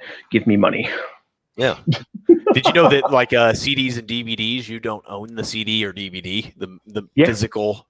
It's you own the rights to. Yeah, you own the license, but you don't actually own the physical like disc. It's the same with your computer, your smartphone, your console. You don't actually own that hardware. You're not allowed to make changes to it. That's what you agreed when you signed license agreement, all that shit. You don't own it. It's not yours. It belongs to the company that produced it. It's kind of fucked. So real quick, those of you who are following me on my live stream on TikTok, we have Jeff the Atheist Troll. Give him a follow. His account gets banned more than anybody else's. So give him a follow to help him maintain his shit, because my shit never gets banned. I don't know why. Hey, careful. But yeah, I get videos taken down from time to time, but I don't. And the thing is, it happens with no warning. Like the last account I had like maybe 1 or 2 videos that got pulled down. So 1 or 2 max. And then all of a sudden I log in one day and it's like, sorry, your account's down. And I'm like, okay. Now, I think this is important and we should talk about this more frequently. There is a growing amount of content creators, not just atheists, but also like you were talking about Witch Talk, but other spiritual. Like there are a large amount of TikTok users that are like, this is fucked up. We're getting banned unfairly. And what we're coming to understand is that TikTok does not use people to review content. They use algorithms to review content to see if it, and they also have the most ambiguous, like nondescript terms and conditions when it comes to their terms of service. So basically under their terms of service, if anyone considers it offensive, it can be removed. So if enough people consider something offensive, like an account, they will just ban the account. The review doesn't do anything. It doesn't get it in front of human eyes. But there is a couple email addresses now where you can request reviews. And also there are some pending lawsuits where people are suing TikTok over like lost revenue and things like that for being banned unfairly. So I think hopefully we could see this adjust. But and it's not just atheists. I'm sure there's some other theist content creators too that are being unfairly removed. And I just think in the political spectrum. Yeah, that's another big one. Like, you go too far on the political spectrum, you get banned. Any controversial subject, if you're not fucking like making teddy bears or dressing up and dancing around, you're touchable. You know what I mean? Yeah. So it's ridiculous. I don't know what they're trying to build as a platform, but you don't make a public platform to restrict it like that. And again, it's their stuff, like it's their business, but from my experience, it seems like the more traffic your content generates, the more they will protect you, the more they will give you the benefit of the doubt. If your content gets a lot of traffic, but it's supported a lot, they're more likely to look it over and be like, not that big of a deal. So they'll let it fly. They won't ban you, they won't flag your account or anything like that, because you're ultimately making them money. Yeah. So I was demonetized in less than 24 hours after I got into the creator fund. So that's how fast I lasted. I was too at a point. Like, I was kicked out of the creator fund, and I had like $98 in my account, and I didn't have any access to it because I was kicked out of it. Yeah, and I heard like there's this theory that like TikTok will let you get to that point, and they will demonetize you so that they could collect interest on your content. And it was a way of them just to collect the money. Somebody's getting rich, and it's not us. Yeah, exactly. Yeah. But I appealed it, and within 24 hours it came through, and I was added back into the creator fund. And now I have like $130 something that I will be able to withdraw in the near future. So it's fucking weird. Like TikTok's algorithm is locked up like the fucking ingredients for Coca-Cola. Like, well, you made the comment about any controversial statements. I don't think that's true, because you have people like Pointless Thorns and Wesley as Jesus saying like really horrible, fucked up shit that's obviously like offensive to.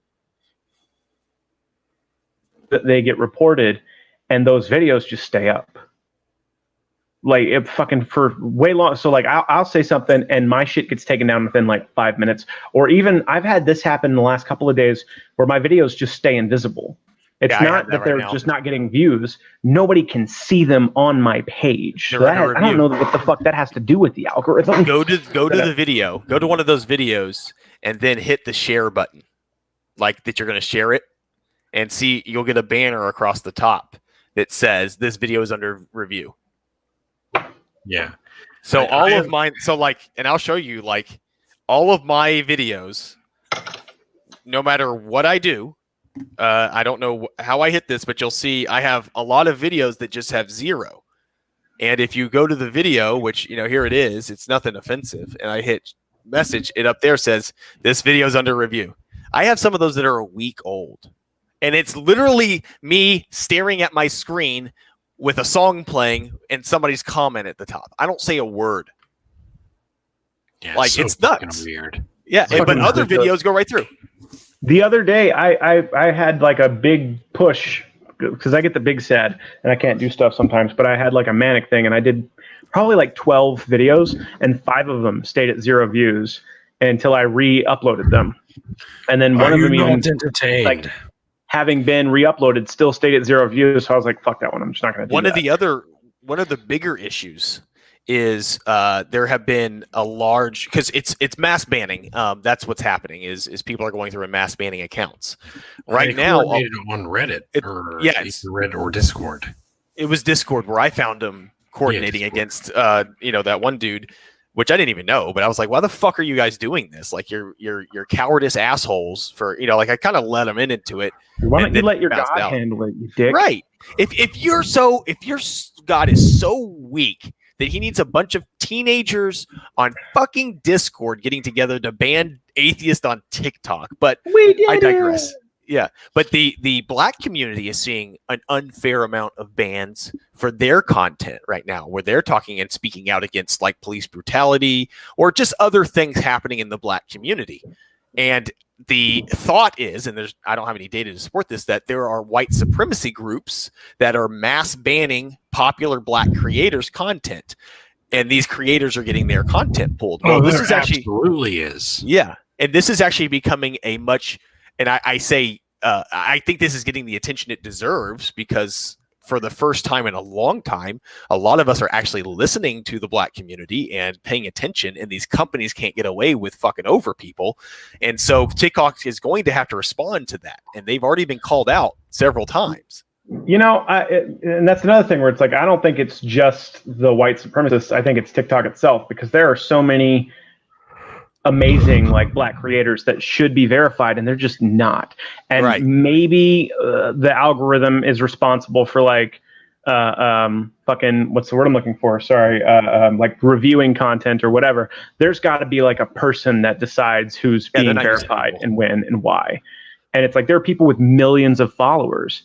I think Gondre the Wordsmith is still not verified. Ace of Spades, the dude who does the running videos, I love him. I'm pretty sure he's still not verified. I think he's got like 6.3 million followers.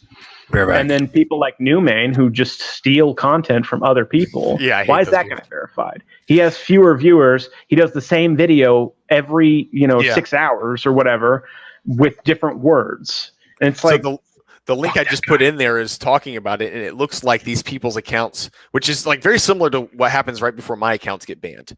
You get a stream, like just a large stream of hateful messages. In this case, these accounts for these black creators are getting a lot of racist like comments on their videos. And then within hours, their accounts are banned. And that's typically what happens to me from a certain subset of theists of a specific Abrahamic religion. They will come in, tag all their buddies, and it's like a swarm of bees, they come in. So I've had to ban those people, obviously, if they start tagging a lot of people, and also make my account private in those times to just protect my own content. But the more they want me off of the platform, the more I'm going to make content, the more that I'm going to push back. So thanks, if you're watching, for inspiring me to make more content about your specific brand of mythology. I'm mostly sitting here having fun. I'll get the hate comments. It's actually toned down a lot. I used to get death threats. I can't think the last time I got a death threat. I still get at least probably one or two a day. Mainly I get people Instagram. wishing death on me, but it's the death threats that doesn't happen anymore. And then I get people like, "Well, you're gonna burn in hell when you die." I'm like, cool. I would rather, because in Christian dogma, the way that the Bible describes it, it's isolation, annihilism, right? There's no pit, there's no torture pit that your God throws you into to be poked at by demons. You just die a second time. Your soul's destroyed. And if that is what happens, and my choices are worshiping God in heaven forever or oblivion, I pick oblivion. Because fuck that other option. I can't remember. There was a football player. I was watching one of those like ESPN behind the scenes kind of things, and they were talking about a specific football player, and I can't remember the guy's name now. It was a very famous defensive player. Oh, I was about to ask if it was. I think it was Seattle. Kaepernick. No, it wasn't Kaepernick. He's retired, but I think it was Seattle. But I can't remember. I can't remember the guy. But just he's a very prominent football player, and he said that when he would come into stadiums and he'd come walking in, the opposing team, would be. Their fans would be there, and they would yell the like most nasty shit, like, racist, fucking sexist bullshit, like whatever, just the most hateful, toxic comments at him when he's coming on the field. And what he said was, what they didn't know is what they were doing was fueling me. because their hate was what I used for fuel. And I wanted to show them in their stadium in front of their fans, me destroying whatever it is. So in many ways, like when I get those death threats or I get those like hateful comments, it kind of refuels me and is like, okay, cool. Now I got I need to make some more content. Like, it inspires me to like read another book about whatever brand of mythology they practice. So I think they need to think about it before they continue to consistently prove us right, that they don't have a better way of spreading their message except through violence, threatening, or indoctrination. Well, shit, that's how it always spread. That fucking... Yeah. It doesn't make sense to me. Like, I was just talking with another guy about South America.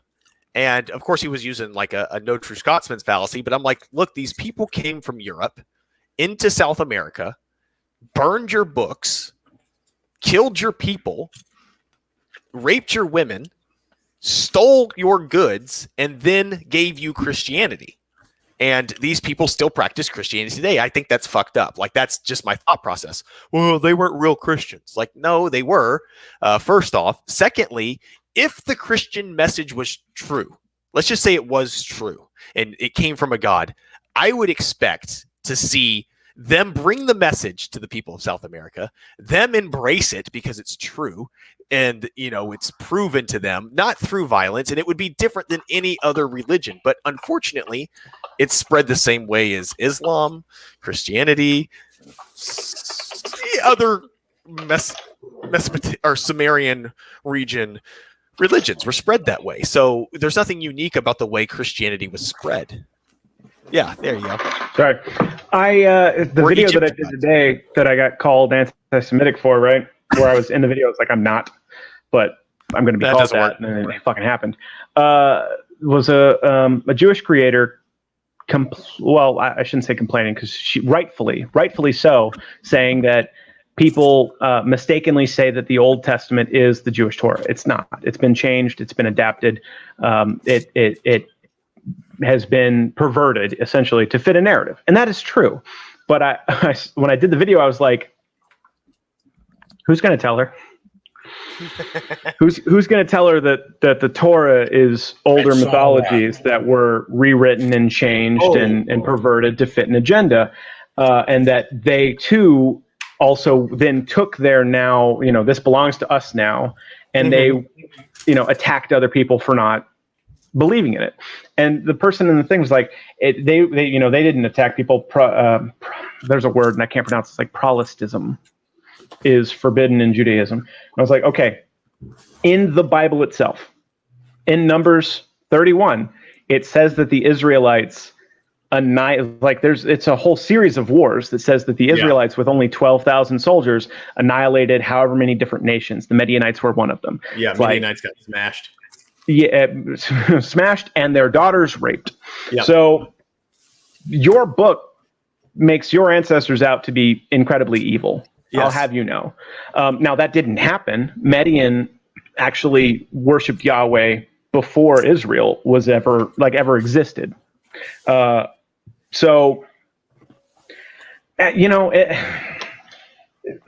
can't have this book that says that you slaughtered all these groups of people and then say, no, we didn't spread through violence. Because your book says that you did. Yeah. Now, it didn't happen that way. I'll be the first to say it's historically inaccurate, but it says that it did. And so for you to claim something that goes against your holy book. Is the book wrong or are you wrong? Is the book wrong or are you wrong? That's that's the perfect way to put it. So, and I had a comment earlier today, and this is like the absolute epitome of what a Christian is. And it said, I'm a Christian, but I haven't read the Bible. I saw that. Did you see it? Yeah, it's like, okay, this is why. And most of the people in the comments were like, I'm not a Christian because I read the Bible. I've said that before. It's like Christians don't read the Bible because if they did, they'd be atheists. Right. And just like Deadpool, like when you went to school, as you entered study for Christianity, it didn't do anything but make it worse. Like the more you study, you're like, this is even more fucked up. Like, and then, well, hold up. Like, wait a minute. Like this and this, it doesn't help when you start studying unless you, So what do you think it is, Deadpool, for the people that do go to seminary and do go through with it? Are they so invested in the religion at that point that they're unwilling to admit fault? Or are they so invested in the lifestyle? Or is there like a power complex? What is it that you think keeps them around? That's a great question. It's something I think about a lot. There's a lot to that. Like one thing Bible college teaches you is how to ignore or explain away some of the difficult questions about the Bible, like slavery, rape, what have you, in the Old Testament. Like they teach you how to explain that away. Oh, I got some real fucked up comments about my video about their Numbers 31. For me, it just wasn't good enough. For other people, it was. There's also, you have to understand, this is people's livelihood. I have heard of indoctrinated. preachers that get stuck in it, like a plumber that's really like he realizes the plumbing industry is completely a fraud, but it's how he makes a living for his family, so he continues to be a plumber. It's like Stockholm syndrome. Yeah, is the way I compare it to.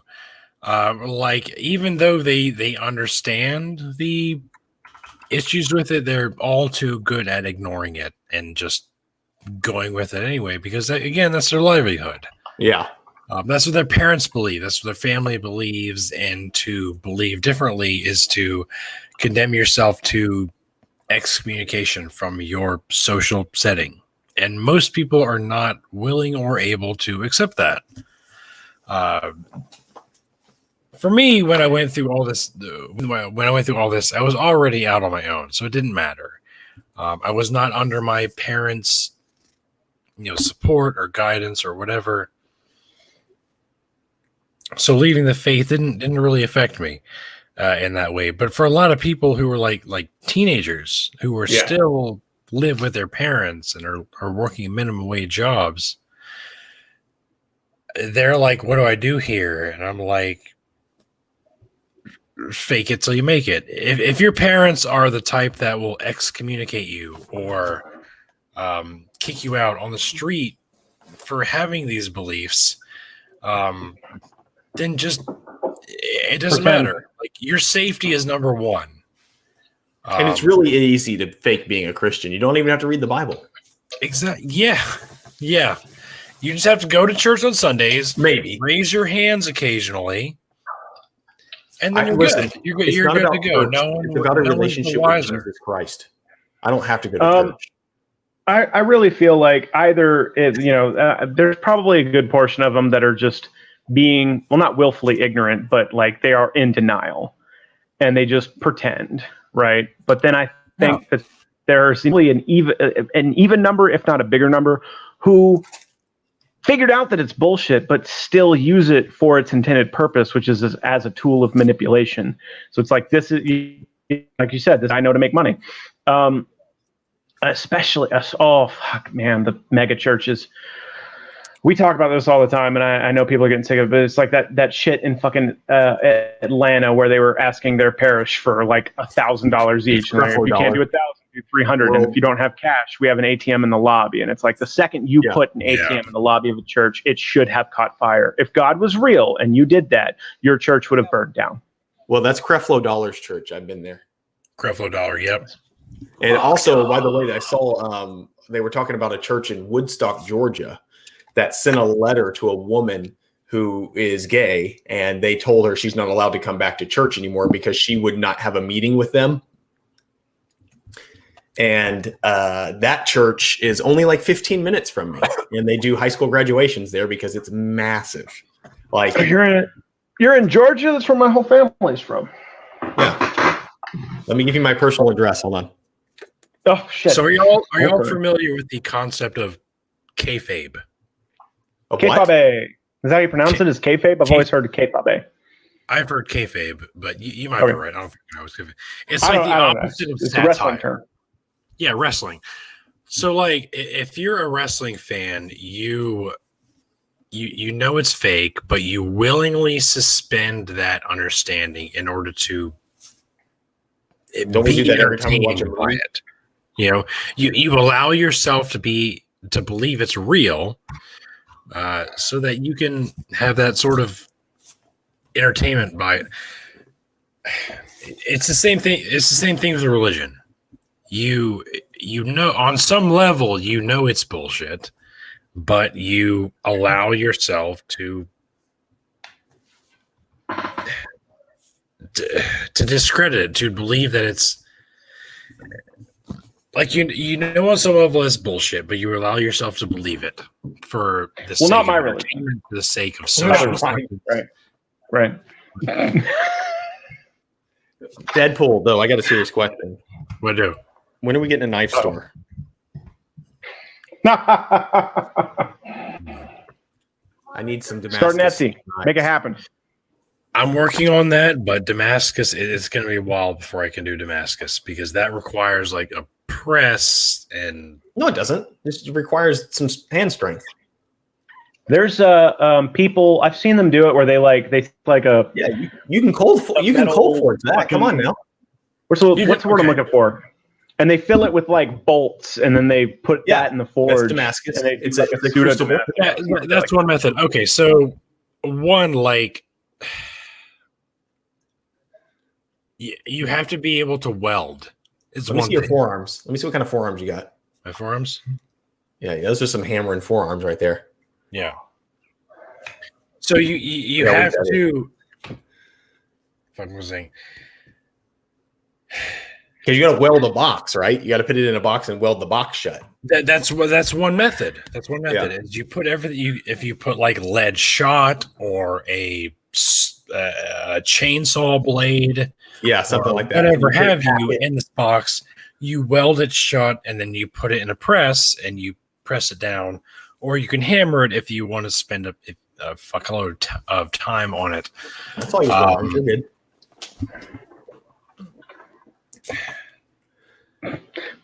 Britt and You I just don't said want to you do the next, Jeff. Here's the thing. What? Our said you next. No, our chat was blowing up with comments about you and Bigfoot, and then I just saw the Bigfoot drive sign behind you, and I just thought that was really funny. I'm telling you, we had I another have a comment. video Kristen that's says- pending right now. Kristen says Crimson can crack a coconut with his hands. He'll be your press. When Dude, that are would be coconuts nuts. in season? Where you're at, Ricky?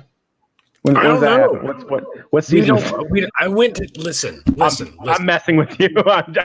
I am legit just fucking. I went to Giant specifically to find a coconut, and there were none because it's out of season. So I'm gonna find one, and I'm gonna. I will say, not Yeah. all coconuts are built the same because the first one I squeezed it and it gave, right, and I was like, oh shit, and so I hit on that side and I just got it until a crack formed, and then I put my hands in that and just ripped it open. It was actually pretty. I shouldn't say it's easy because in the video I'm like, this shit is hurting my back. I got it open, but the clip cut off. So then I did it a second time. That second coconut was like the fucking Dwayne the Rock Johnson of coconuts. Okay. It was the same brand. It was like 6 times fucking harder, and it took longer. And I'm telling you, when I got my fingers in there, it almost like snapped my goddamn fingertips off. So that shit hurt. So get a softer coconut is what I'm saying. I don't know how to find a softer coconut. All I'm It's saying similar is to apples. Like some apples are easier to crush with one hand than others. green maybe I apples could do a are pear. harder because they're less do a juicy. pear. So if you get the red apples, they're I guess they're grapes. riper. You can just. What about grapes? I could do grapes. Those are fine. You can crush grapes. That's amazing. Yeah, That's how you make vino, man. I can crush grapes with my butt cheeks. Do you have an OnlyFans? I do actually.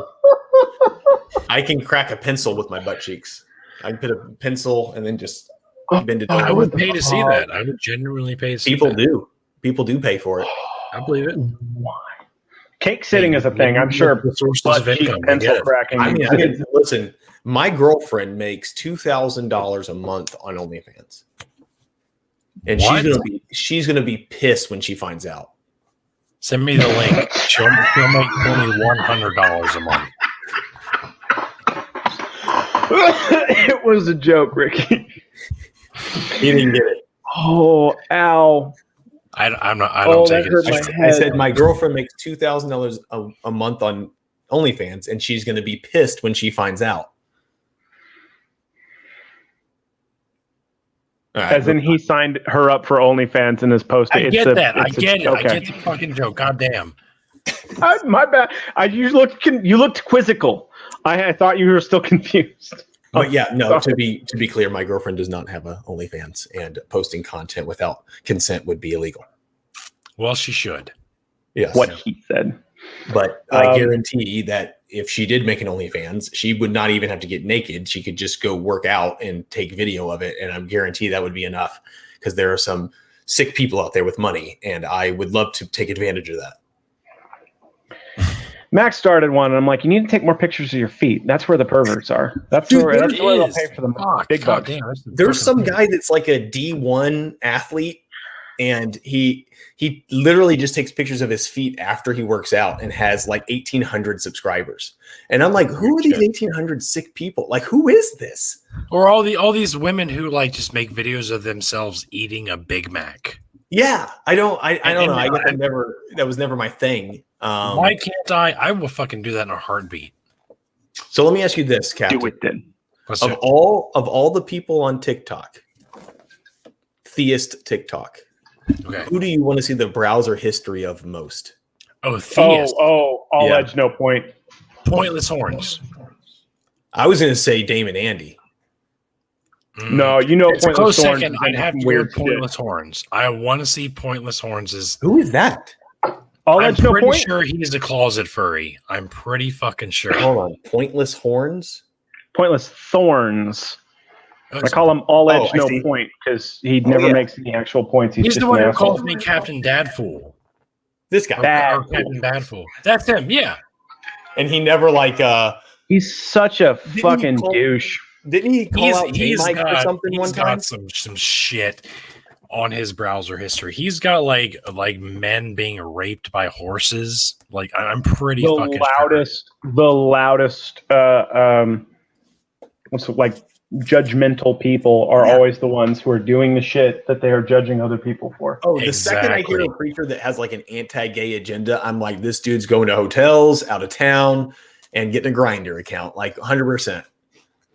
Because why else would you care? Like, why if you don't struggle with your sexuality and your religion, like that's not a struggle unless you're kind of feeling that way. And the same thing, I had a conversation with, I think it was, well, I don't want to say a name and be wrong, but what do you want? No, Mommy Foulmouth says that pointless thorns is the human version of a cold sore. Well, I had a discussion with a theist who claimed that being gay was a choice. And so I asked him when he chose to be straight, and does he still struggle with that decision? And he said, no, I never found guys attractive. And I said, well, then how did you choose to be straight? Like, you're telling me that you always found guys attractive, you never, or girls attractive, you never found guys attractive. Then you're not choosing one or the other. You have something else, like naturally, that you're being attracted to the female sex. No, that's not what happened. I'm like, if you say that your sexuality is a choice, you're admitting you're bisexual. Like, immediately, you have to be able to go either direction then and find both genders attractive in order to be able to make a choice, so to speak. So anytime I hear somebody say that kind of bullshit, I'm just like, gotcha. Oh, yeah. That's the thing. It's like, it's a choice. Why would anybody choose nonconformity in sexuality or gender expression? Because of all the benefits. I would say there's no other place where you can go to a country there's no other thing that you can be where you can go to any other country on the world and be like hated and persecuted for it than LGBT. Because color, you can go to to places where people look like you and nobody's going to persecute you or hate you for no other reason, right? But if you present in a way that acknowledges your gender expression or your sexuality outside of like societal norms, people will attack you, right? So who chooses that? And there's a really good video you can find by doing if the world was gay, right? So it's the opposite. It's like if the entire world was gay and being heterosexual was outside of the norm.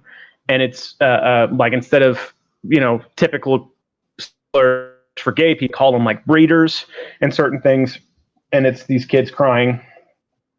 And eventually one of them starts like self-harm. So it's like, I want every person on the planet to watch that fucking video. I want it translated in every language that exists. Because I sent it to my dad, and my dad stopped being as homophobic as he was. Yeah. Well, that video legit changed my dad's mind. My parents say stuff that's like a little off about that. And I have an uncle that's gay. Like my dad's brother is gay, and like you obviously still like they still have community. There's no difference in the relationship between him and his brother that's gay, but yet behind their backs, they make these slide comments about gay communities, and I'm just like, it doesn't make sense to me. Like, you clearly he's a married man to a man in California. He's your brother. You don't have a problem with him, but I still hear you say these things, behind closed doors, which is, troubling to say the least. And unfortunately for my parents, I don't keep quiet. Like I can't sit there and be idle when they say stupid stuff. I have to say something. Wait, who are we talking about? My parents and his thing, and just people saying things. We can shift to a new topic. Your knife store. When is your knife store coming out? And I need Damascus steel knives. I want a Damascus steel throwing axe. Damascus steel throwing axe. Ugh. A tactical tomahawk, please. One day. Not yet though. Well, what you need to do is to start saying, sure, that'll be $50,000, and then you'll have plenty of money to build your home forge. Here's the thing, though. Damascus is a fuck. Did you say a fetish? You have a fetish? I've been drinking too much. You almost said fetish? Damascus is aesthetically pleasing. Yes. But it is inconsistent in its strength. So you take something like this, all right? Butter knives. Steak knives. Not right? sharp. They're props. Oh, they're sharp as fuck. And I haven't even sharpened them. Oh, well, we're on YouTube. We can say that. Yeah, there you go. So can I have a tactical tomahawk made out of steel? The steel billet is going to be consistent throughout, its structure. If you have a Damascus, it means that there's going to be weak in one area, strong in one area, mild in one area, firm in another area. It's kind of all over the place.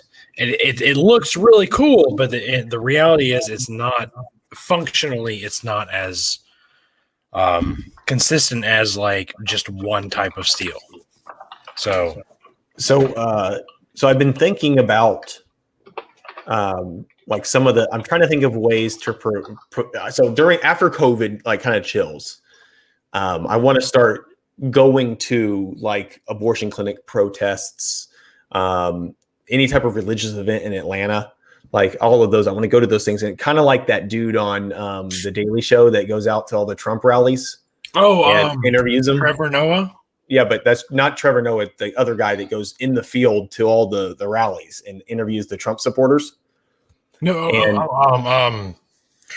Jordan Kleffler or something like that, maybe? Jordan Kepler. Yeah. Kepler. Kepler. So I'm working with Pasta on doing like, because, he lives near me, like, getting a microphone with logos on it, and going out and having conversations, sometimes pretending not to be anything, sometimes, outwardly asking, but kind of doing that kind of stuff. And I'm trying to think of like the best ways to kind of troll, but also like make a point.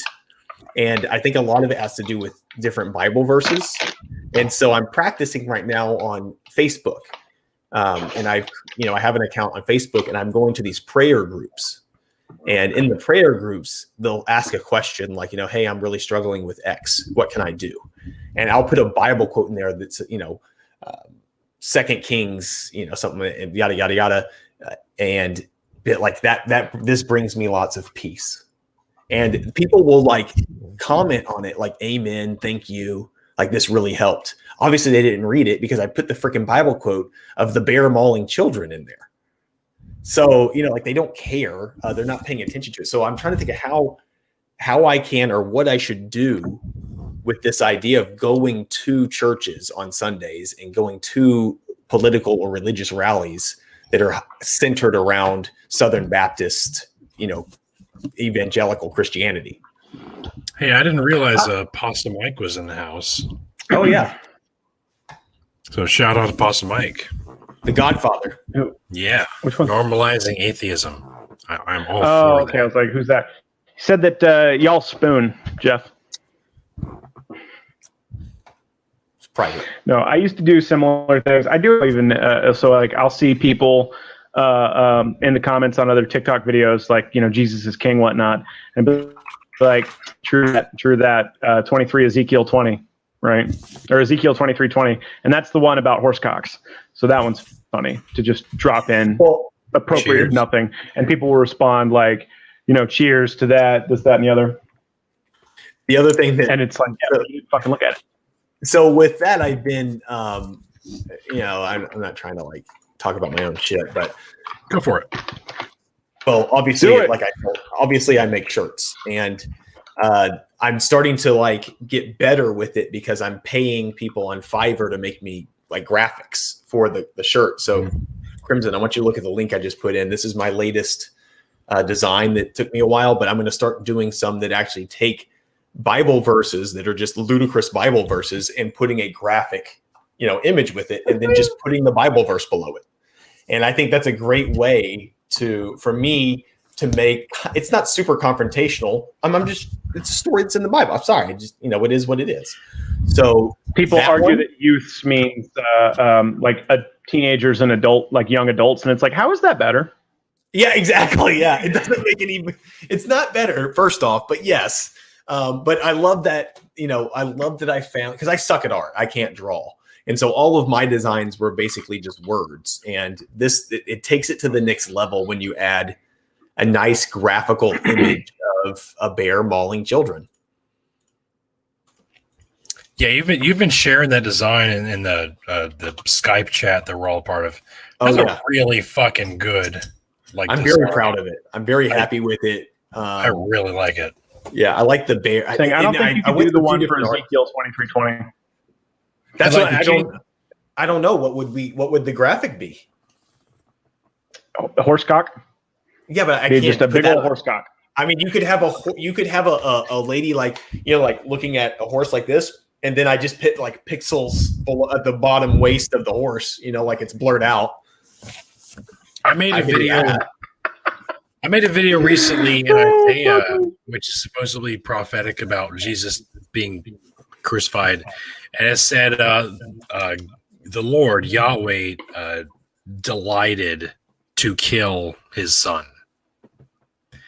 And I'm like that is a scripture that will fuck with any Christian's theology. Like, they read that and they have a hard time with that.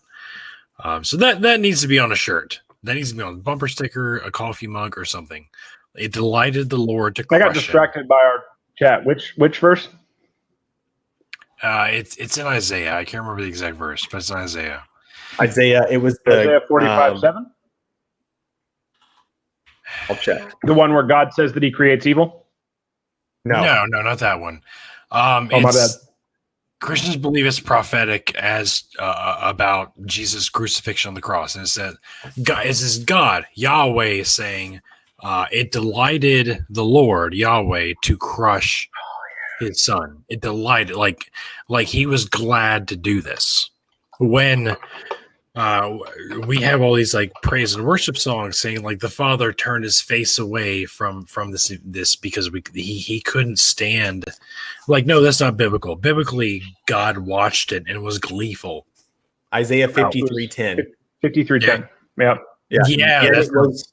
Yet it was the Lord's will to crush him and cause him to suffer.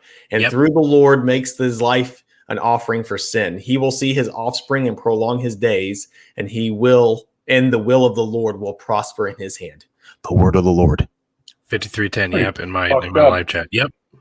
If it's Isaiah, hold on. Am I high? I mean, I don't know. I guess you put a picture of God smiling at Jesus suffering on the cross. Or laughing, like Or Isn't laughing. Isaiah the Old Testament? Isaiah's the New Testament? No, it's the Old Testament. Yeah. Old Testament. How does that be Isaiah. prophetic of? It delighted the Lord to crush him. So when How's that prophetic for Jesus? fuck, do I want to go into this? Because, Jesus. Do it. Deep dive. So when if Jesus indeed was a real person, he was this profound teacher who was anointed by God. His disciples believed him to be. They followed him. They left their home. They left their business. They left their families to follow him because that's how profound of a person he was. They believed he was the Messiah. They believed he was the one who would overthrow the Roman government and deliver them from the Roman oppression. They believed he was the guy. And that's why they followed him. But then he was crucified. He suffered the death of a criminal. He was, in fact, crucified with two other literal criminals. By the way, the term used there in the Greek was bandit, or which literally meant they claimed to be divine, the same way Jesus did. So Jesus and the other two criminals were all crucified for the same reason. They all claimed to be divine, related to God, anointed by God, sons of God, whatever. They all claimed divinity. That's why they were all crucified in the same, like, together. So,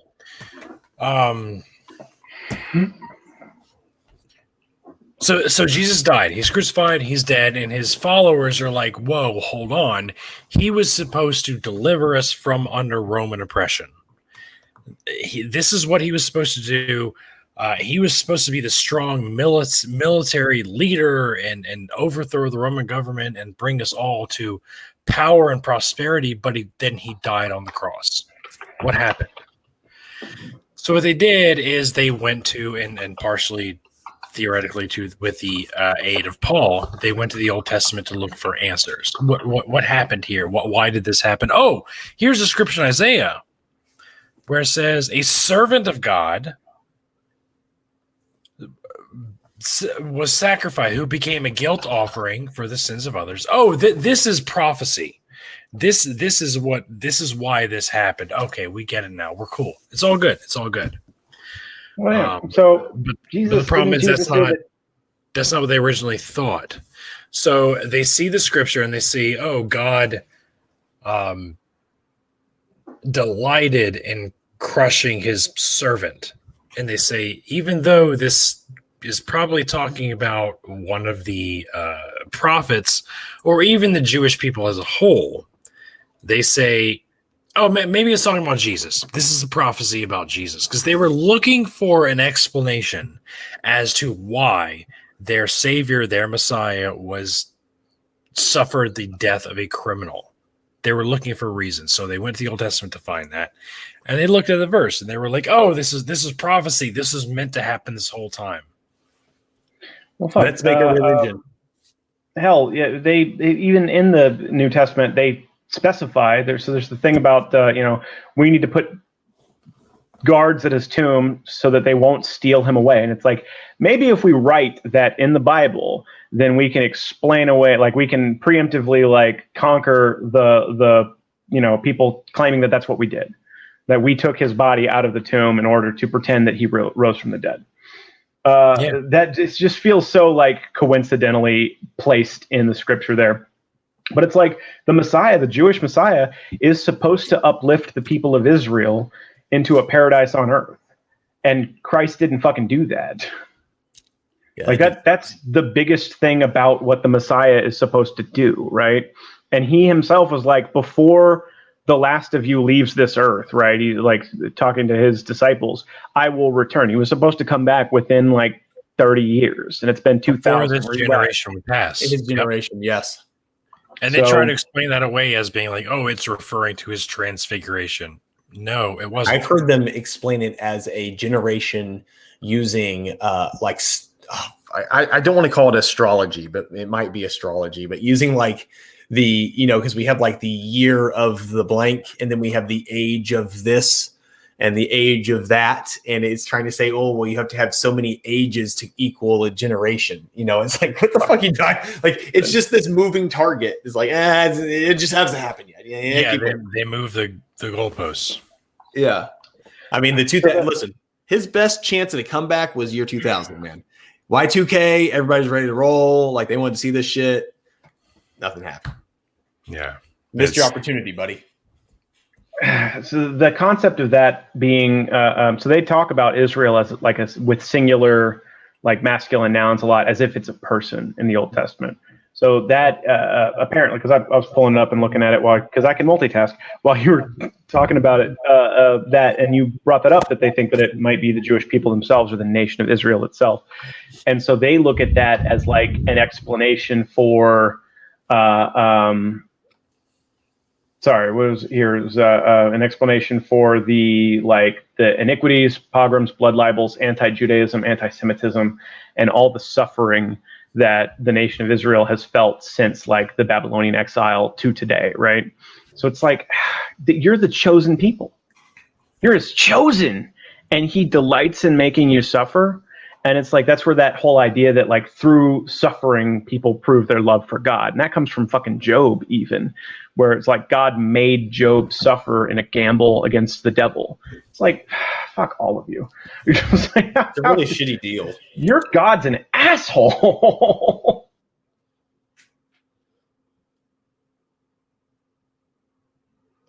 You're muted, my friend.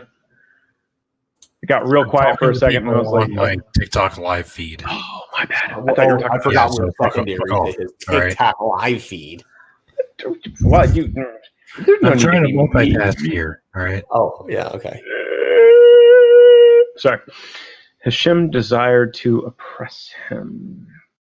Yeah, that doesn't. So Hashem being another name for Yahweh, which the history of that is so fucking stupid. Desired to oppress him. Yeah.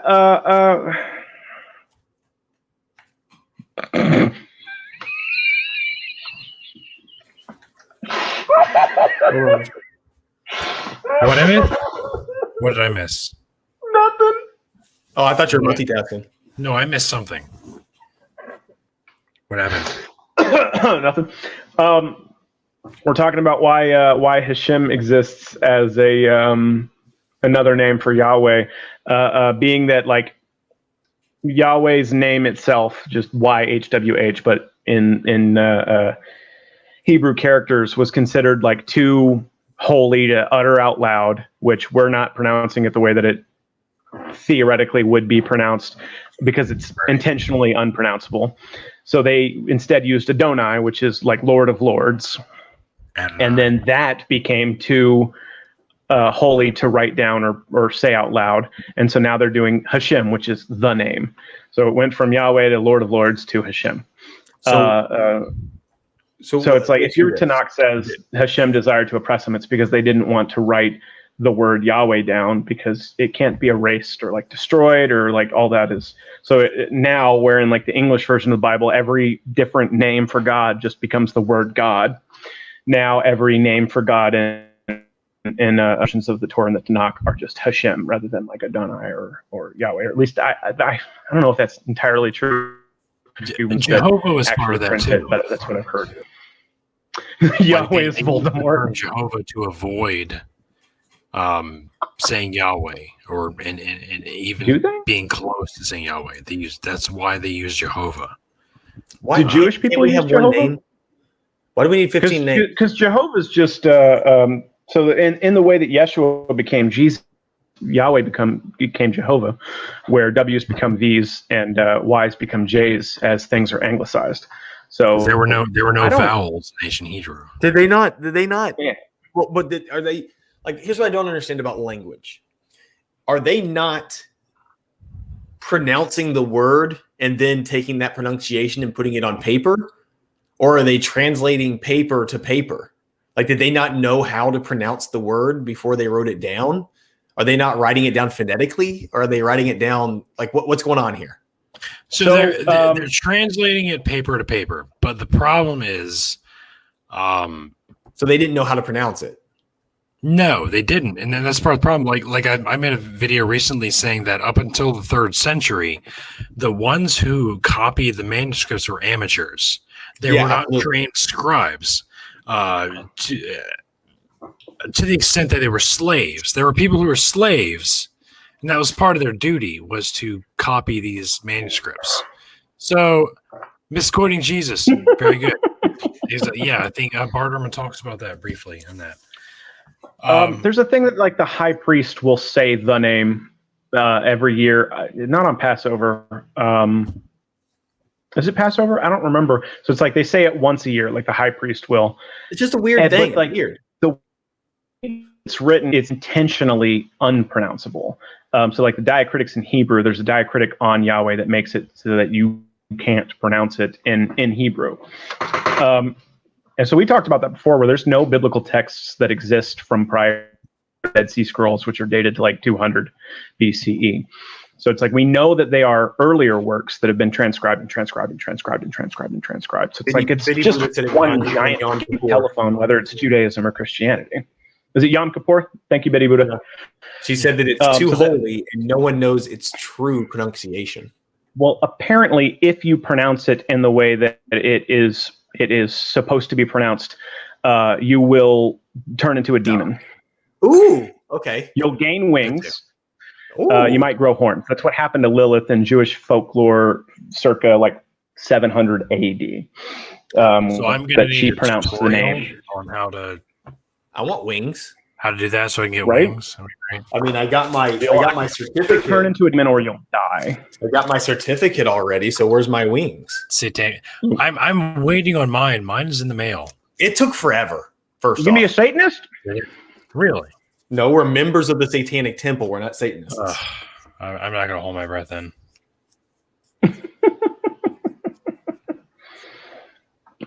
Nice. So, radio silence. What the fuck? All that to say, from okay, it's like a coaster. Here, I'm going to paint the picture here. From Jesus' death to 30 or 40 years after his death, you have oral tradition. Nothing was written down. Everything was just passed on. The disciples were likely dead at that point because life expectancy at that point was like 48, 49 years. The disciples of Jesus were dead before the first manuscripts were written that we have. Correct. So then up until the 3rd century, from that point till the 3rd century, you had not scribes. They were amateurs, literal amateurs. There's a difference between they were almost slave labor, right? They were there's a difference between being illiterate and being a scribe. So I believe all they had to do was be able to write their name. To be a scribe, you had to be knowledgeable in multiple languages. You had to be able to understand the differences between certain characters and whatnot. But prior to the 3rd century, they didn't have that. It was very rare that scribes were used to make these copies. So yeah, slaves, literal slaves. If you were literate or if you knew how to read and write, and you were a slave, your master would be like, "Hey, make copies of this." But they wouldn't actually know how to read, though, right? They would just know how to copy. They didn't actually. So so literally, you're telling me that the people that got the earliest versions, the Greek manuscripts, did not speak Greek and copied a book from book to book because their friends had it and they liked it in Greek with no punctuation and copied it over and didn't make any mistakes? Exactly. And then sometimes they would have multiple sources. Like they would have one of each, or they would have 2 versions of the same manuscript. Sure. And so when they were copying, they would be able to cross-reference between the 2. Well, every now and then they would come across a difference. And they had to guess. That's it. Like they had to make a guess as to which one to go. Like everything is uniform between these 2. Oh, except for this one word in both manuscripts, so they just had to I guess. remember They literally just guessed. There was some website I was on that was showing some early manuscripts, and it was for John, the story in one of the stories in John, and it was like 4 different manuscripts, and they all had like this writing off in the margins, and like I'm like, what is the like the writing off in the margin was like what the scribe thought they were trying to say, because the information was incomplete or the story didn't make any sense. So they were actually adding things to make the story make sense. They try to fill in the gaps. Yeah, yep. And they show from one manuscript to the next, to the next, to the next, how they were fixing it to make the story work in order for this particular chapter in John to make literally sense. And I don't know how you can watch that and not realize that this is the work of men working to make a book with inadequate resources because it's not from a god.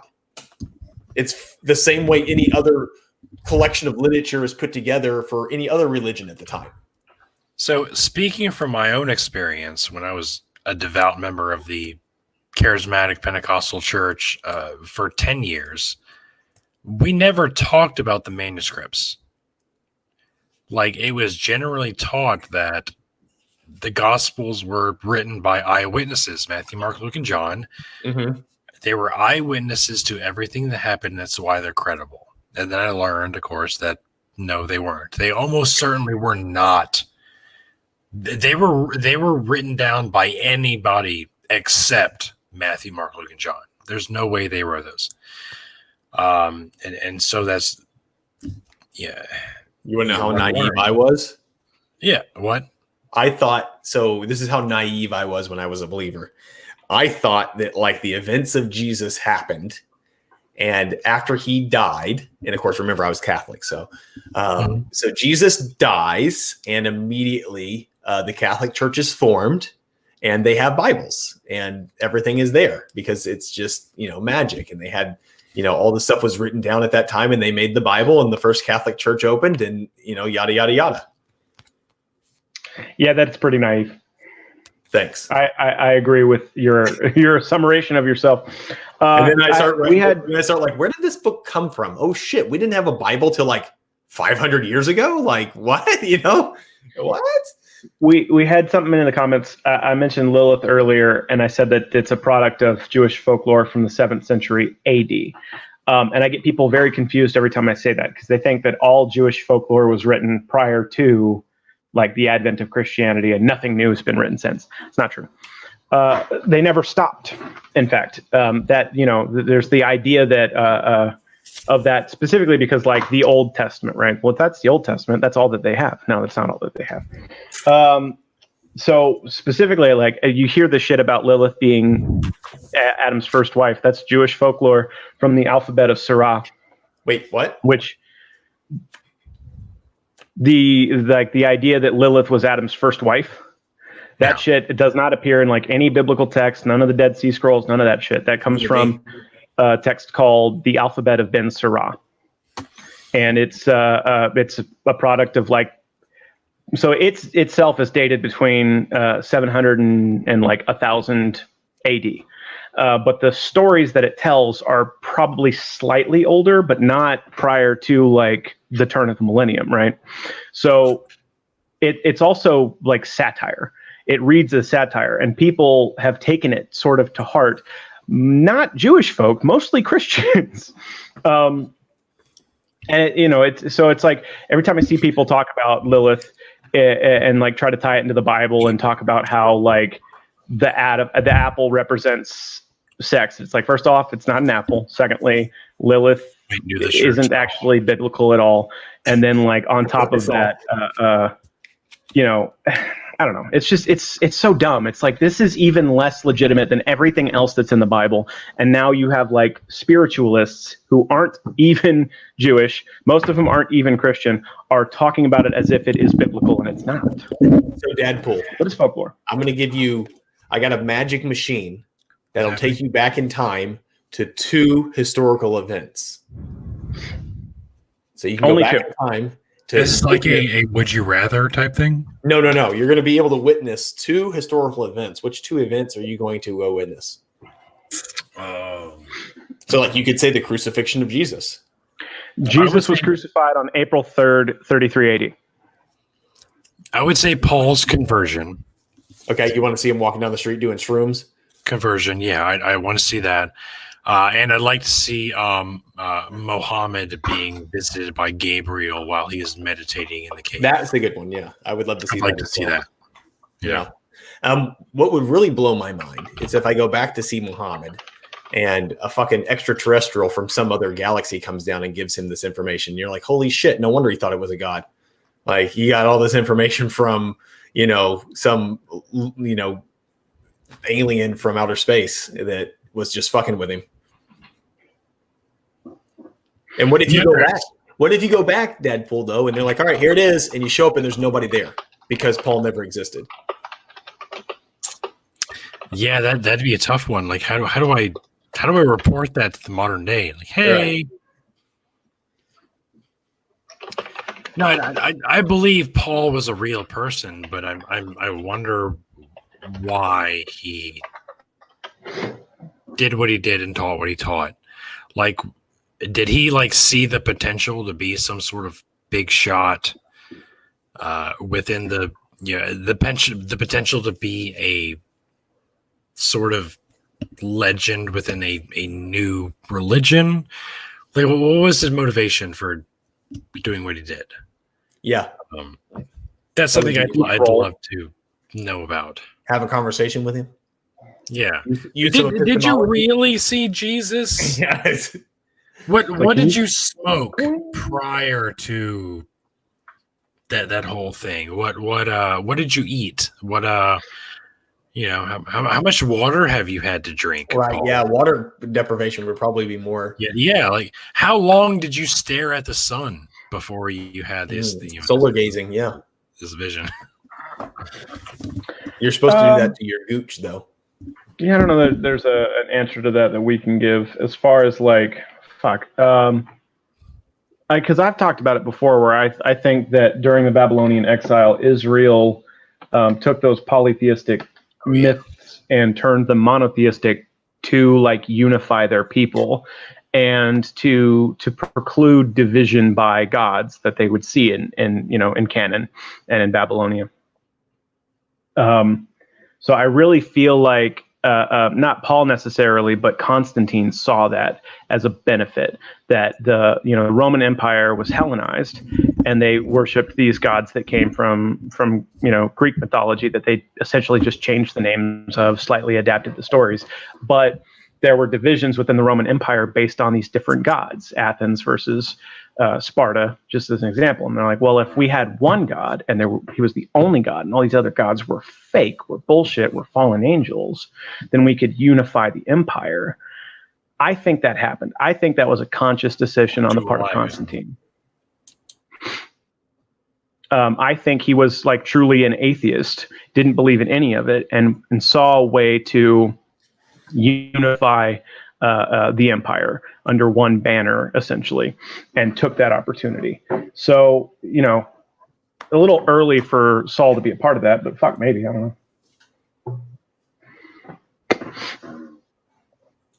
Do I think Matthew, Mark, Luke, and John were their real names? No. Oh, really? Matthew, Mark, Luke, and John weren't the names? Yeah, and then their buddy Billy Bob and Jedediah and Billie Jean and they were English translations. Yeah. Kind of. They didn't. So what are those the names in the original Greek manuscripts? No. What have been Jonathan? Yeah, Jonathan. What's Matthew? Matthias, maybe. But that would not have even been their original names, possibly, because that was Greek, and they were what, Aramaic or Aramaic? Yep. Yeah. So, what would their Aramaic names have been? And illiterate. Yeah. It's funny because I always love when also Muslims pull that out too with the Muhammad thing, with it. Well, he was illiterate. Oh. Like that. You'd think God would have given him understanding of language. Yeah, I don't. And why is it that whenever a god needs to get a message to his people that he has to select one that gets this message, not even like 3 that got the message at the same time, so we can verify that it was correct. It's always just one dude alone by himself.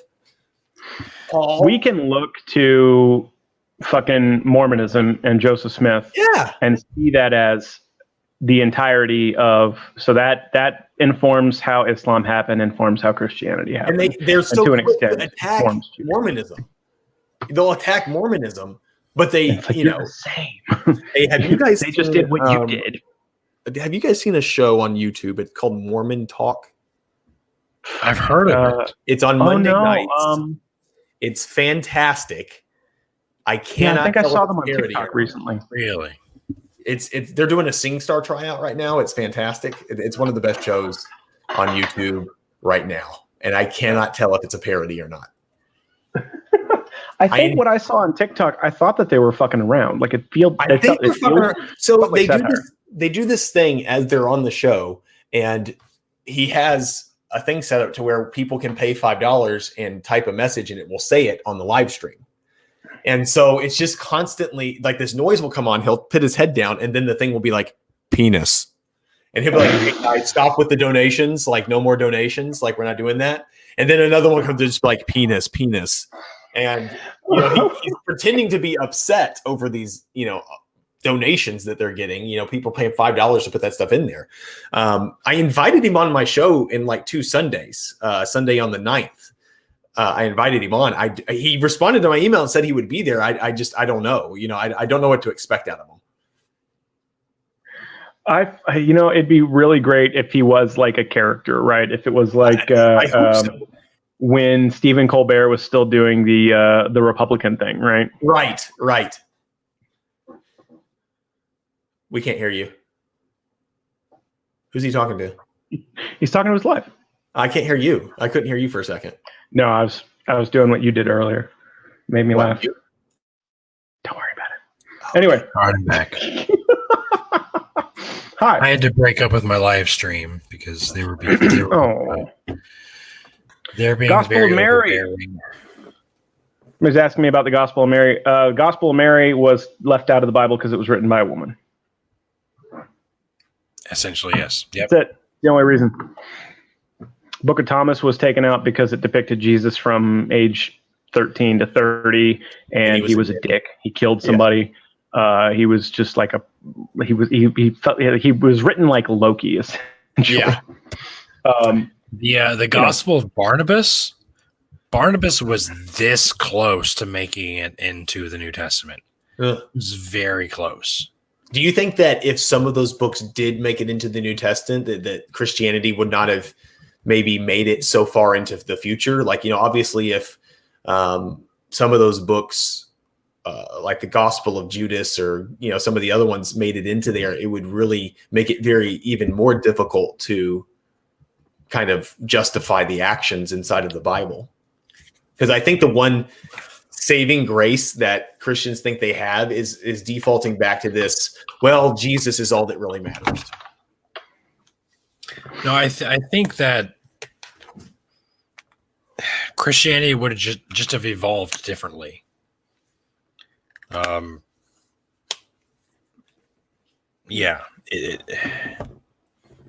think if it wasn't Christianity, it would have been something else, right? So it's like if Constantine had never adopted Christianity and they stayed like essentially the size that Judaism is now, if it was Christianity, it would have been Hellenism. I think to an extent, monotheism supplied the ability to spread as far as it did. Like if it was polytheistic, it wouldn't be as prominent, but there still would have been like a religion of the colonizers. And it started with the Roman Empire, spread to Europe, a bunch of other pagan mythologies, and then came to the New World and, silenced a shitload of voices here. If it wasn't Jesus, it'd have been somebody else. Yeah. Zeus, maybe. Yeah, I think that's fair. I think our human nature. It's in our nature. It's in human nature. It's our nature to find something to be subservient to be subjective of. The way that it has been explained somewhere I picked this up, and I don't know where I picked it up from, but the human, like when you are young and you're a human, you have a bigger human that takes care of you. It's a thing like you, but it's bigger, stronger, and can take care of you. Like as an adult, that people describe a god the same way. It's like you, it still has human attributes, but it's more powerful than you and can take care of you. So it almost follows in that evolutionary chain of belief that, you know, there's the bigger thing out there to take care of you.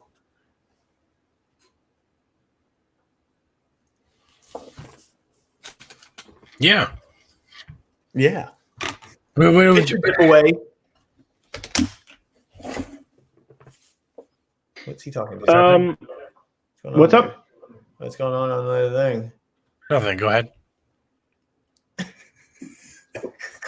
You talk because I was like looking down and talking. No, not at all. Not at all. Not at all. Addressing my life. No, Jack Not at laughs. all, not at According all. to the church, they decided that Mary was a virgin mother before Jesus was born. What? Wait, That you mean is not accurate at all. well, Yeah. Originally, Jesus was not thought to have been born of what a virgin. church? What church is he talking about? Probably Catholicism, I would imagine. Yeah, but that's different. I've not ever heard that before as a Catholic. I need to grab my catechism? We were talking about like how it wasn't actually immaculate, Ricky. Oh, really? Wow, they don't Yeah, say. it wasn't originally like originally. I made a video about this today. The Ebionites, who were the first Christian group that we know of or have record of, they didn't believe Jesus was the Son of God. They didn't even believe he was divine in any way. They just believed that he was anointed by God because he was like an extraordinary teacher with extraordinary wisdom. Like they still wanted to maintain, they still believed in maintaining Jewish laws and customs. They considered Paul a heretic because he preached that salvation came from grace, not works, as they believed it was through adherence to the law. So all that to say, the very earliest Christians who were closest to James and Peter did not believe Jesus was the Son of God. They probably didn't believe that he rose from the dead. Almost definitely didn't believe he didn't rise from the dead. So, you know, like when I was a Christian and a dedicated member of the church, we often talked about getting back to the early church. What did the early church believe? We need to do what they did. And they talked about like a spiritual, like, oh, well, they were more spirit filled. The Holy Spirit came upon them with tongues of flame and they spoke in tongues. And that's the early church. I'm like, no, motherfucker. The early church didn't believe Jesus was God. They didn't believe Jesus was the Son of God. They believed Jesus was just a dude. Did you ever read this one? They got, what's that? It's Christianity, the first 3,000 years. No. Who's that by? It is by a lot of people. It's not by one person. Oh, yeah. Okay. Apparently, because I shouted this book out on one of my videos, apparently it's like $1,500 on Amazon now. And I'm like, Really? no shit. Maybe I should sell it. No. Burn it. No, I love these books. Yeah, this one has. I like it. This one actually won a Cuddle Prize in history. It's a very interesting. I've only gotten through the first part of it, but the best part, and Oz, if you're still in the chat, you'll love this. I know this is right down his. It's got color pictures. Oz will love that. Little coloring areas. Everyone who's watching right now, Oz tagged earlier. Tomorrow we are going to be doing on the Atheist Roundtable, the YouTube channel, that myself and Jeff, especially Jeff, is a part of. We're going to be doing It's a whiskey night, isn't it? a whiskey and cigar night with Dave Warnock of Dying Out Loud and Biddy Buddha. Yep. And we just shoot shit. We're gonna drink. We're gonna fuck around. It's gonna be a good time. So if y'all aren't doing anything tomorrow night, Even if you are. Even if you Cancel are, fucking cancel your your plans. plans. Fuck your plans. Nothing's more important than this. Where's that guy earlier that wants everybody to take their shirt off? They're taking shirts off tomorrow. That too. There might be some shedding of shirts. Yeah. Who knows what's gonna happen? So, Was Lance? Last time I took my shirt off, my TikTok live got banned. So, why? You can't do that. You want to see yeah, my my TikTok tattoo? live got banned for no fucking reason. I wasn't saying anything. No, mine. If it wasn't for me taking my shirt off, it was all the sex talk last time when we were on with Lilith. I got We it got banned one pretty time for much. illegal goods and services when it was a video that had nothing to do with me selling anything. It was yet Illegal again another goods? video of me just Fuck. putting a comment up. But the fact that got through the review process and I still lost just goes to show you that their review process is fucking broken. They need to, like, when they review it and they're like, your shit came back up, like, oh, we reviewed it and we're sorry. They need to take the people who made the false reports and have some sort of like, well, now you can't report content for X amount of days. Yeah, And especially then if the they- next time it's like twice as much. And then the Also, next if you time have it's somebody that's 3 just times as going much. around And then the and- time after and- that, you're just not allowed to make reports anymore. Yeah, if you're also if you're just going around reporting, like, dude, like, obviously you're doing something wrong if that's what you're finding everywhere. Unless it's like some sort of like pornographic content or something, or Nazis or something. I don't know, like what you think reporting is going to do. Yeah. It's like the boy who cries wolf, man. Like you're going to need to report something one day and no one's going to believe you. Yep. That's why I'm like, there needs to be fucking, and They can use an algorithm though to see that one person is reporting like 20% of the accounts they look at and be like, buddy, what the fuck? Like, what are you doing here? Why are you reporting so many accounts? get a life, motherfucker. Do that. I'm right behind you. Creating multiple accounts to report from gets them around that. Yeah, but that's true. can They we do just that too. On another level, be like, get a life, motherfucker. Like all these people that like militantly gather, like organize to take down creators that they don't like. Grow the fuck up. They have a WhatsApp group that it's they fucking use. nuts. Like, Fuck. Yeah. I hate You have people. I can't. I hate them. They have a WhatsApp group where they just, if your name hits the list, fucking toast. They got a couple thousand people in there. Same thing with like the Discord channels that I've been finding. That, by the way, using Discord in that manner is a absolute violation of the terms and conditions for Discord. So you can lose your server if that's what you're using your server for. Just FYI. Report to them. promote your content on other platforms. Yes. So like creating a Discord that's purpose is to go raid other servers and raid a YouTube show to go report it, stuff like that is a violation of their terms of service. Oh, that makes sense. Okay. Mm-hmm. I feel like I'm having another good hair day. I feel like we're winding down just a little bit. Yeah, I think so. I'm going to go. Yeah, I'm about ready to wrap it up. We're over 2.5 hours in.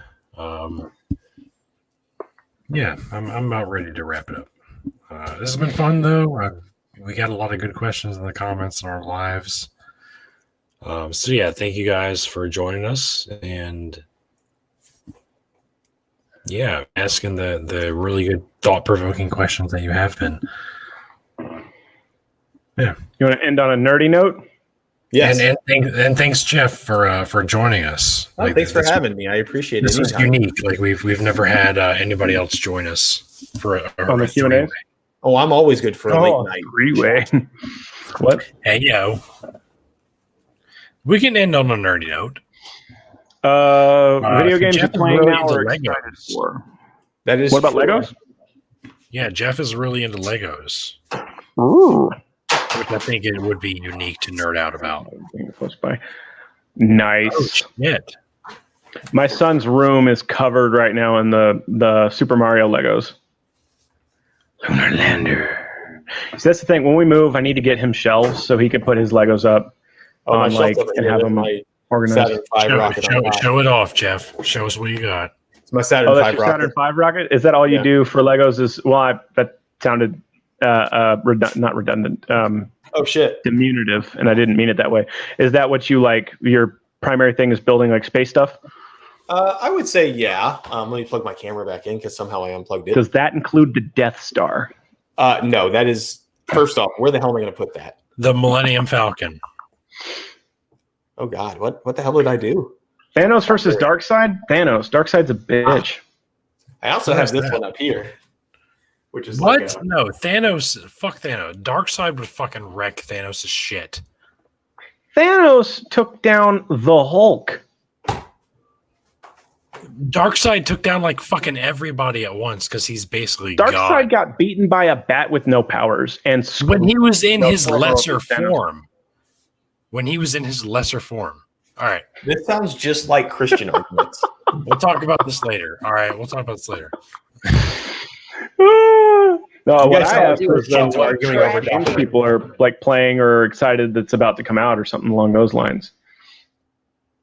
Oh, Squirrel Girl is nerfed as fuck. Yes, Squirrel absolutely. Squirrel Girl is pretty OP. There's the whole thing about Ant-Man beating Thanos if he shrunk and then crawled inside of him and grew. Yeah, he like jumped up his anus and then Yes. yeah, which makes Thanos a fucking bitch. Like that wouldn't work on Darkseid. I didn't Doesn't work understand the Thanos thing anyway, but Why wouldn't that work on Darkseid? Would he just clench real tight? Darkseid is an interdimensional being. Thanos is an Eternal. No, he's not. He's one of the Eternals. His mother, like, so it's like Christian he's an fan fiction. Eternal. He's going to be in the Eternals movie. In fact, yeah, he's a mutant member of a race of superhumans known as the Titanian Eternals.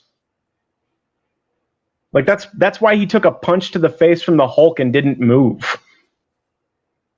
Yeah. Anyway, we can go on and on about Back to Legos. that thing. What happened? Back to Legos. I don't know. I don't like DC as much as I like Marvel. So I will say I'm biased on that. But he is, he's a race of gods essentially. What So- you dancing? So, Jeff, do you have any aspirations into opening those boxes and putting those together? Yes, the only one that I will not put together is a Curiosity rover that I have. That one is very special. Really? I haven't that built good? this yet. I need to is start a work on the Zaku. space shuttle. Matter of fact, I think it's a Zaku 1. The space shuttle one needs to be put together already. Yeah, it's a Zaku 1. Zaku 2s are my favorite, and I've got like 4 or 5 of them floating around somewhere. Oh, I have one of them right here. I don't know what those are. Oh, haha. So Gunpla is my shit. I forgot to put the fucking stickers, the heat transfer stickers on this guy and paint him, and then I just never did it. So he just gets to be plain Jane. Sorry, dude. Might have to rebuild that later. But this one I'm not going to forget this time. My ADHD ass. So that's the extent of stuff that I built is Gunpla.